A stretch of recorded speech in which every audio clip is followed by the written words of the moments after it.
ਅਗਲਾ ਅੰਗ ਹੈ ਜਨਮ ਦਿਨ ਉੱਤੇ ਮਿਲੀ ਸੁਗਾਤ। ਮੈਂ ਗੱਲ ਕਰ ਰਹੀ ਹਾਂ 11 ਜਨਵਰੀ 2008 ਦੀ, ਜਿਸ ਦਿਨ ਮੇਰੇ ਪਾਪਾ ਜੀ ਪੂਰੇ 90 ਸਾਲ ਦੇ ਹੋਏ ਸਨ। ਰੋਜ਼ ਵਾਂਗ ਉਹ ਸਵੇਰੇ ਸੈਰ ਕਰ ਰਹੇ ਸਨ ਜਦੋਂ ਮੈਂ ਉਹਨਾਂ ਨੂੰ ਉਹਨਾਂ ਦੇ ਘਰ ਜਾ ਕੇ ਜਨਮ ਦਿਨ ਦੀ ਮੁਬਾਰਕਬਾਦ ਦਿੱਤੀ। ਕਹਿਣ ਲੱਗੇ, ਜਿਉਂਦੀ ਰਹੋ ਬੱਚੀਏ, ਅੱਜ ਮੈਂ ਸਾਰੀਆਂ ਧੀਆਂ ਨੂੰ ਸੂਟ ਵੰਡਣੇ ਨੇ, ਤੂੰ ਅਲੱਗ-ਅਲੱਗ ਕਰਕੇ ਲਿਫਾਫਿਆਂ 'ਚ ਬੰਦ ਕਰ ਦੇ। ਮੈਂ ਕਿਹਾ, ਪੁੱਠਾ ਕੰਮ ਕਿਉਂ ਕਰ ਰਹੇ ਹੋ? ਜਨਮ ਦਿਨ ਉੱਤੇ ਤੋਹਫੇ ਵੰਡਣੇ ਥੋੜ੍ਹਾ ਹੁੰਦੇ ਨੇ ਕਿ ਮਿਲਣੇ ਹੁੰਦੇ ਨੇ। ਮੈਨੂੰ ਚੰਗੀ ਤਰ੍ਹਾਂ ਪਤਾ ਸੀ ਕਿ ਉਹ ਹਰ ਸਾਲ ਤੋਹਫੇ ਵੰਡਦੇ ਹੀ ਹੁੰਦੇ ਸਨ ਤੇ ਇਸ ਦਿਨ ਹਰ ਵਾਰੀ ਇੱਕ ਨਵੇਂ ਸੂਟ 'ਚ ਇਜ਼ਾਫਾ ਹੋ ਜਾਂਦਾ ਸੀ। ਇਹ ਸੂਟ ਵੰਡੇ ਜਾਣ ਵਾਲੀਆਂ ਧੀਆਂ 'ਚ ਇਕੱਲੀਆਂ ਪੁਸ਼ਪਿੰਦਰ ਕੌਰ, ਰੁਪਿੰਦਰ ਕੌਰ, ਸ਼ੁਭਚਿੰਤ ਕੌਰ ਤੇ ਮੈਂ ਹੀ ਨਹੀਂ ਸੀ ਹੁੰਦੀਆਂ, ਬਲਕਿ ਭੈਣ ਦਲੀਪ ਕੌਰ ਟਿਵਾਣਾ, ਪ੍ਰੀਤਮ ਕੌਰ, ਹਰਭਜਨ ਕੌਰ ਤੇ ਪ੍ਰਭਜੋਤ ਕੌਰ, ਪਤਨੀ ਡਾਕਟਰ ਕਰਮਜੀਤ ਸਿੰਘ ਵਰਗੀਆਂ ਹੋਰ ਧੀਆਂ ਸਮੇਤ ਮੇਰੀ ਭਾਬੀ ਪੁਸ਼ਪਿੰਦਰ ਕੌਰ ਵੀ ਸ਼ਾਮਲ ਸਨ। ਫਿਰ ਵੀ ਮੈਂ ਮਜ਼ਾਕ 'ਚ ਕਿਹਾ, ਮੈਂ ਤਾਂ ਐਤਕੀ ਕੁਝ ਨਹੀਂ ਲੈਣਾ ਜਦ ਤੱਕ ਮੇਰਾ ਤੋਹਫਾ ਕਬੂਲ ਨਹੀਂ ਕਰੋਗੇ। ਲੈਣਾ ਕਿਉਂ ਨਹੀਂ? ਤੋਹਫੇ ਵਜੋਂ ਇੱਕ ਪ੍ਰਣ ਜ਼ਰੂਰ ਲੈਣਾ ਤੇਰੇ ਕੋਲੋਂ। ਮੈਂ ਨਦੀ ਕਿਨਾਰੇ ਰੁਕਣਾ, ਇਸ ਲਈ ਕੱਪੜੇ ਭਾਂਡੇ ਮੈਨੂੰ ਨਹੀਂ ਚਾਹੀਦੇ। ਖਾਣਾ ਮੈਂ ਬਹੁਤ ਥੋੜ੍ਹਾ ਖਾਣਾ ਹੁੰਦਾ, ਇਸੇ ਲਈ ਅੱਜ ਇੱਕ ਪ੍ਰਣ ਕਰ, ਪਾਪਾ ਜੀ ਨੇ ਕਿਹਾ। ਮੈਂ ਹੱਸ ਕੇ ਕਿਹਾ, ਇਹ ਕੀ ਔਖਾ ਕੰਮ ਹੈ, ਦੱਸੋ ਕੀ ਲੈਣਾ। ਉਹਨਾਂ ਅੰਦਰੋਂ ਮੇਰੇ ਕੋਲੋਂ 2 ਸ਼ੀਸ਼ੇ ਦੇ ਕੱਪ ਮੰਗਵਾਏ ਤੇ ਮੈਨੂੰ ਧਿਆਨ ਨਾਲ ਵੇਖਣ ਲਈ ਕਿਹਾ। ਮੈਂ ਵੇਖਿਆ ਕਿ ਦੋਨਾਂ ਕੱਪਾਂ ਦੇ ਹੈਂਡਲ ਟੁੱਟੇ ਹੋਣ ਕਰਕੇ ਐਲਫੀ ਨਾਲ ਜੋੜੇ ਹੋਏ ਸਨ। ਮੈਨੂੰ ਉਹਨਾਂ ਪੁੱਛਿਆ ਕਿ ਕੀ ਦੋਨਾਂ ਵਿੱਚ ਕੋਈ ਫਰਕ ਲੱਗਦਾ? ਮੈਂ ਧਿਆਨ ਨਾਲ ਵੇਖ ਕੇ ਦੱਸਿਆ ਕਿ ਇੱਕ ਕੱਪ ਦਾ ਹੈਂਡਲ ਕਾਫੀ ਸਫਾਈ ਨਾਲ ਜੁੜਿਆ ਹੋਇਆ ਸੀ ਤੇ ਉਹਦਾ ਟੁੱਟੇ ਹੋਏ ਦਾ ਵੀ ਮੁਸ਼ਕਿਲ ਨਾਲ ਪਤਾ ਲੱਗਦਾ ਸੀ, ਜਦਕਿ ਦੂਜੇ ਦਾ ਦੂਰੋਂ ਹੀ ਦਿਸ ਜਾਂਦਾ ਸੀ ਕਿ ਜੋੜ ਪਿਆ ਹੋਇਆ। ਮੈਨੂੰ ਕੁਝ ਸਮਝ ਹੀ ਨਹੀਂ ਆਈ ਕਿ ਕਿਉਂ ਵਿਖਾ ਰਹੇ ਹਨ। ਕਹਿਣ ਲੱਗੇ, ਇੱਕ ਕੱਪ ਤਾਂ ਟੁੱਟਦੇ ਸਾਰ ਹੀ ਜੋੜ ਦਿੱਤਾ ਗਿਆ ਸੀ ਤੇ ਦੂਜਾ 10 ਦਿਨ ਬਾਅਦ ਜੋੜਿਆ, ਹੁਣ ਫਰਕ ਵੇਖ। ਜੇ ਇੱਕਦਮ ਟੁੱਟੀ ਜੋੜ ਲਈ ਜਾਏ ਤਾਂ ਜੋੜ ਨਹੀਂ ਦਿਸਦਾ, ਪਰ ਜੇ ਵਕਤ ਟਪਾ ਦਿੱਤਾ ਜਾਏ ਤਾਂ ਤਰੇੜ ਦਿਸਦੀ ਰਹਿ ਜਾਂਦੀ ਹੈ। ਇਹੋ ਕੁਝ ਰਿਸ਼ਤਿਆਂ ਉੱਤੇ ਸਾਬਤ ਹੁੰਦਾ ਹੈ। ਜੇ ਇੱਕਦਮ ਟੁੱਟੀ ਗੰਢ ਲਈ ਜਾਏ ਤਾਂ ਰਿਸ਼ਤਿਆਂ 'ਚ ਨਿੱਘ ਓਨਾ ਹੀ ਬਣਿਆ ਰਹਿੰਦਾ ਹੈ, ਪਰ ਜੇ ਵਕਤ ਟਪਾ ਕੇ ਰਿਸ਼ਤਾ ਜੋੜੋ ਤਾਂ ਦਿਮਾਗ 'ਚ ਤਰੇੜ ਹਮੇਸ਼ਾ ਲਈ ਰਹਿ ਜਾਂਦੀ ਹੈ।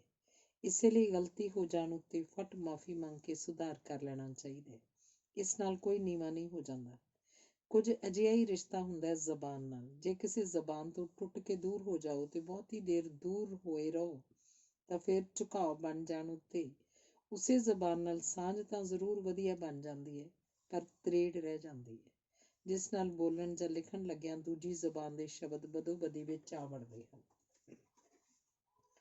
ਇਹ ਤਰੇੜ ਵਾਲੀ ਸਾਂਝ ਦਾ ਨੁਕਸਾਨ ਇਹ ਹੁੰਦਾ ਹੈ ਕਿ ਦੂਜੀ ਪੁਸ਼ਤ ਤੱਕ ਜ਼ਬਾਨ ਲੰਗੜੀ ਹੋ ਕੇ ਪਹੁੰਚਦੀ ਹੈ। ਇਸੇ ਲਈ ਸਾਨੂੰ ਸਭ ਨੂੰ ਰਲ ਕੇ ਹੰਭਲਾ ਮਾਰਨਾ ਚਾਹੀਦਾ ਹੈ ਕਿ ਪ੍ਰੀ ਨਰਸਰੀ ਕਲਾਸ ਤੋਂ ਆਪਣੇ ਬੱਚਿਆਂ ਦੇ ਮਨਾਂ ਉੱਤੇ ਅੰਗਰੇਜ਼ੀ ਜ਼ਬਾਨ ਠੋਸ ਕੇ ਮਾਂ ਬੋਲੀ ਨਾਲ ਮਨਾਂ ਵਿੱਚ ਤਰੇੜ ਨਾ ਪਾ ਦੇਈਏ, ਬਲਕਿ ਮਾਂ ਬੋਲੀ 'ਚ ਪੜ੍ਹਾਈ ਦੇ ਪਹਿਲੇ 4 ਸਾਲ ਪੜ੍ਹਾ ਕੇ ਮਨਾਂ ਵਿੱਚ ਪੱਕੀ ਸਾਂਝ ਬਣ ਜਾਣ ਉੱਤੇ 10 ਜ਼ਬਾਨਾਂ ਹੋਰ ਸਿਖਾ ਕੇ ਆਪਣੇ ਬੱਚਿਆਂ ਨੂੰ ਗਿਆਨਵਾਨ ਬਣਾਈਏ। ਮੇਰੇ ਬਹੁਤ ਸਾਰੇ ਅਜ਼ੀਜ਼ ਪੰਜਾਬੀ ਜ਼ਬਾਨ ਲਈ ਨਿੱਠ ਕੇ ਕੰਮ ਕਰ ਰਹੇ ਹਨ ਤੇ ਬੜੀ ਸ਼ਿੱਦਤ ਨਾਲ ਹੋਰਨਾਂ ਨੂੰ ਵੀ ਇਹੀ ਕੁਝ ਕਰਨ ਲਈ ਪ੍ਰੇਰ ਰਹੇ ਹਨ। ਅੱਜ ਮੈਂ ਤੇਰੇ ਵੱਲੋਂ ਇਹੀ ਪ੍ਰਣ ਆਪਣੇ ਜਨਮ ਦਿਨ ਦੀ ਸੁਗਾਤ ਸਮਝਾਂਗਾ ਕਿ ਤੂੰ ਵੀ ਉਹਨਾਂ ਸਾਰੇ ਪੰਜਾਬੀਆਂ ਨਾਲ ਰਲ ਕੇ ਆਵਾਜ਼ ਬੁਲੰਦ ਕਰੇਂਗੀ ਜਿਹੜੇ ਪੰਜਾਬ ਅੰਦਰ ਪ੍ਰੀ ਨਰਸਰੀ ਤੇ ਨਰਸਰੀ ਜਮਾਤ 'ਚ ਅੰਗਰੇਜ਼ੀ ਜ਼ਬਾਨ ਨੂੰ ਬੰਦ ਕਰਨ ਲਈ ਕੰਮ ਕਰ ਰਹੇ ਹਨ। ਤੂੰ ਤਾਂ ਪੜ੍ਹ ਚੁੱਕੀ ਹੈ ਕਿ ਬਹੁਤ ਸਾਰੇ ਵਿਕਸਿਤ ਦੇਸ਼ ਆਪਣੇ ਬੱਚਿਆਂ ਦੇ ਸ਼ੁਰੂ ਦੇ ਸਾਲਾਂ ਵਿੱਚ ਮਾਂ ਬੋਲੀ ਤੋਂ ਇਲਾਵਾ ਕੋਈ ਹੋਰ ਜ਼ਬਾਨ ਨਹੀਂ ਸਿਖਾਉਂਦੇ ਤੇ ਇਸ ਨਾਲ ਬੱਚੇ ਦੇ ਮਨੋਵਿਗਿਆਨ ਤੇ ਸ਼ਖਸੀਅਤ ਉੱਤੇ ਕਿਵੇਂ ਫਰਕ ਪੈ ਜਾਂਦਾ ਹੈ। ਮੇਰੇ ਉੱਤੇ ਇਸ ਗੱਲ ਦਾ ਬੜਾ ਡੂੰਘਾ ਅਸਰ ਪਿਆ ਸੀ। ਅੱਜ ਜਦੋਂ ਉਹ ਸਾਡੇ 'ਚ ਨਹੀਂ ਰਹੇ ਤਾਂ ਉਹਨਾਂ ਦੇ ਹਰ ਜਨਮ ਦਿਨ ਉੱਤੇ ਮੇਰੀ ਇਹ ਕੋਸ਼ਿਸ਼ ਜਾਰੀ ਰਹਿੰਦੀ ਹੈ ਕਿ ਇੱਕ ਹੋਰ ਪੰਜਾਬੀ ਆਪਣੀ ਜ਼ਬਾਨ ਪ੍ਰਤੀ ਸੁਚੇਤ ਹੋ ਕੇ ਇਸ ਲੜਾਈ 'ਚ ਸ਼ਾਮਲ ਹੋ ਜਾਏ ਕਿ ਪ੍ਰੀ ਨਰਸਰੀ ਤੇ ਨਰਸਰੀ ਕਲਾਸਾਂ 'ਚ ਬੱਚਿਆਂ ਨੂੰ ਸਿਰਫ ਮਾਂ ਬੋਲੀ 'ਚ ਹੀ ਪੜ੍ਹਾਈ ਕਰਵਾਈ ਜਾਏਗੀ। ਇਹੀ ਦਸਤੂਰ ਹਰ ਜ਼ੁਬਾਨ ਉੱਤੇ ਲਾਗੂ ਹੁੰਦਾ ਹੈ, ਭਾਵੇਂ ਜਰਮਨ ਹੋਵੇ, ਭਾਵੇਂ ਫਰਾਂਸੀਸੀ ਤੇ ਭਾਵੇਂ ਹੋਵੇ ਪਸ਼ਤੋ ਜਾਂ ਹਿੰਦੀ। ਹਰ ਇਨਸਾਨ ਨੂੰ ਚਾਹੀਦਾ ਹੈ ਕਿ ਆਪਣੀ ਮਾਂ ਬੋਲੀ ਨੂੰ ਪ੍ਰਫੁੱਲਤ ਕਰਨ ਲਈ ਆਪਣੇ ਬੱਚਿਆਂ ਦੇ ਮਨਾਂ 'ਚ ਇਹ ਤਰੇੜ ਨਾ ਪਾਉਣ ਲਈ ਸਖਤ ਕਦਮ ਚੁੱਕੇ। ਜੇ ਇਹ ਤਰੇੜ ਪੈ ਚੁੱਕੀ ਹੈ ਤਾਂ ਮਾਂ ਬੋਲੀ ਦੇ ਮਿੱਠੇ ਜਿਹੇ ਰੰਗ 'ਚ ਭਿਉਂ ਕੇ ਐਲਫੀ ਲਾਉਣੀ ਤਾਂ ਪਵੇਗੀ ਹੀ। ਦਰਅਸਲ ਹਰ ਚੜ੍ਹਦੇ ਸੂਰਜ ਨੇ ਡੁੱਬਣਾ ਤਾਂ ਜ਼ਰੂਰ ਹੁੰਦਾ ਹੀ ਹੈ। ਇਸੇ ਲਈ ਹਰ ਪੰਜਾਬੀ ਹਿਤੈਸ਼ੀ ਨੂੰ ਆਪਣੇ ਬਾਅਦ ਆਪਣੀ ਮਾਂ ਬੋਲੀ ਦੀ ਰਾਖੀ ਵਾਸਤੇ ਇੱਕ ਹੋਰ ਜਵਾਨ ਫੌਜੀ ਤਾਂ ਤਿਆਰ ਕਰਨਾ ਹੀ ਪਏਗਾ, ਤਾਂ ਜੋ ਸਾਡੀ ਮਾਂ ਬੋਲੀ ਅਗਲੇ ਦਿਨ ਦਾ ਚੜ੍ਹਦਾ ਸੂਰਜ ਵੇਖਦੀ ਰਹੇ। ਸ਼ਾਲਾ ਇਹੋ ਜਿਹੀ ਸਮਝ ਵਾਲਾ ਦਿਨ ਜੇ ਛੇਤੀ ਆ ਜਾਏ ਤਾਂ ਦੁਨੀਆ ਭਰ ਦੀਆਂ ਕਈ ਮਾਂ ਬੋਲੀਆਂ ਕਬਰਾਂ 'ਚ ਦੱਬੇ ਜਾਣ ਤੋਂ ਬਚ ਜਾਣਗੀਆਂ। ਅੱਜ ਜੇ ਕੋਈ ਮਾਂ ਬੋਲੀ ਹਿਤੈਸ਼ੀ ਸਮਝਦਾ ਹੈ ਕਿ ਮੈਂ ਆਪਣੇ ਪਾਪਾ ਜੀ ਨਾਲ ਕੀਤੇ ਪ੍ਰਣ ਉੱਤੇ ਖਰੀ ਉਤਰ ਰਹੀ ਹਾਂ, ਤਾਂ ਪਾਪਾ ਜੀ ਨੂੰ ਹਰ ਆਉਣ ਵਾਲਾ ਜਨਮ ਦਿਨ ਮੁਬਾਰਕ। ਅਗਲਾ ਲੇਖ ਹੈ ਪਾਪਾ ਜੀ ਬਾਰੇ ਕੁਝ ਲੁਕਵੇਂ ਸੱਚ। ਗੁਰਬਾਣੀ 'ਚ ਲਿਖਿਆ ਹੈ, ਨਾਨਕ ਤਿਸਦਾ ਸਭ ਕਿਛ ਹੋਵੇ, ਜੇ ਵਿੱਚੋਂ ਆਪ ਗਵਾਏ। ਆਪ ਗਵਾਉਣਾ ਕਿਸੇ ਆਮ ਆਦਮੀ ਦੇ ਵੱਸ ਨਹੀਂ ਹੁੰਦਾ। ਕੋਈ ਵਿਰਲਾ ਹੀ ਇਹ ਸਥਿਤੀ ਹਾਸਲ ਕਰ ਸਕਦਾ ਹੈ। ਕਿਹਾ ਜਾਂਦਾ ਹੈ ਕਿ ਜਿਸ ਨੇ ਦੀਨ ਦੁਨੀਆ ਦੀ ਖਬਰਸਾਰ ਛੱਡ ਕੇ ਆਪਣੇ ਮਕਸਦ 'ਚ ਲੀਨ ਹੋ ਜਾਣਾ ਹੋਵੇ, ਉਹ ਤਪੱਸਵੀ ਬਣ ਜਾਂਦਾ ਹੈ। ਦੁਨੀਆ 'ਚ ਰਹਿੰਦੇ ਹੋਏ ਦੁਨਿਆਵੀ ਜ਼ਿੰਮੇਵਾਰੀਆਂ ਸਾਂਭਦੇ ਹੋਏ ਕੋਈ ਤਪੱਸਵੀ ਕਿਵੇਂ ਬਣ ਸਕਦਾ, ਇਹ ਮੈਂ ਆਪਣੇ ਅੱਖੀਂ ਆਪਣੇ ਪਾਪਾ ਜੀ ਵਿੱਚ ਵੇਖਿਆ। ਜੇ ਮੇਰੇ ਉੱਤੇ ਇਤਬਾਰ ਨਹੀਂ ਤਾਂ ਤੁਸੀਂ ਮੇਰੀ ਹੱਡਬੀਤੀ 'ਤੇ ਫੈਸਲਾ ਕਰਕੇ ਇਹਨੂੰ ਕੀ ਕਹਾਂਗੇ। ਮੇਰੇ ਮੰਮੀ ਨੇ ਇੱਕ ਦਿਨ ਗਲੀ 'ਚ ਲੰਘਦਾ ਇੱਕ ਕਬਾੜੀਆ ਸੱਦਿਆ ਤੇ ਬਾਹਰ ਗੈਰੇਜ 'ਚ ਪਿਆ ਢੇਰ ਸਾਰਾ ਪੁਰਾਣਾ ਫਜ਼ੂਲ ਲੋਹੇ ਦਾ ਸਮਾਨ ਉਹਨੂੰ ਵਿਖਾਇਆ। ਉਹ ਵੇਖ ਕੇ ਖੁਸ਼ ਹੋ ਗਿਆ ਤੇ ਫਟ ਆਪਣੀ ਰੇਹੜੀ ਲੈਣ ਤੁਰ ਪਿਆ। ਜਦੋਂ 1 ਘੰਟੇ ਤੱਕ ਉਹ ਨਾ ਆਇਆ ਤਾਂ ਉਹਨੂੰ ਉਡੀਕ ਕੇ ਮੈਂ ਤੇ ਮੰਮੀ ਪਾਪਾ ਜੀ ਨੂੰ ਸਾਰਾ ਕੁਝ ਦੱਸ ਕੇ ਬਾਜ਼ਾਰ ਚਲੇ ਗਏ ਕਿ ਜੇ ਪਿੱਛੋਂ ਕਬਾੜੀਆ ਆਇਆ ਤਾਂ ਉਹਨੂੰ ਬਿਠਾ ਲੈਣਗੇ। ਪਾਪਾ ਜੀ ਦਰਵਾਜ਼ੇ ਦੇ ਸਾਹਮਣੇ ਵਰਾਂਡੇ 'ਚ ਬੈਠੇ ਫਰੀਦ ਉੱਤੇ ਕੁਝ ਲਿਖਣ 'ਚ ਰੁੱਝੇ ਸਨ।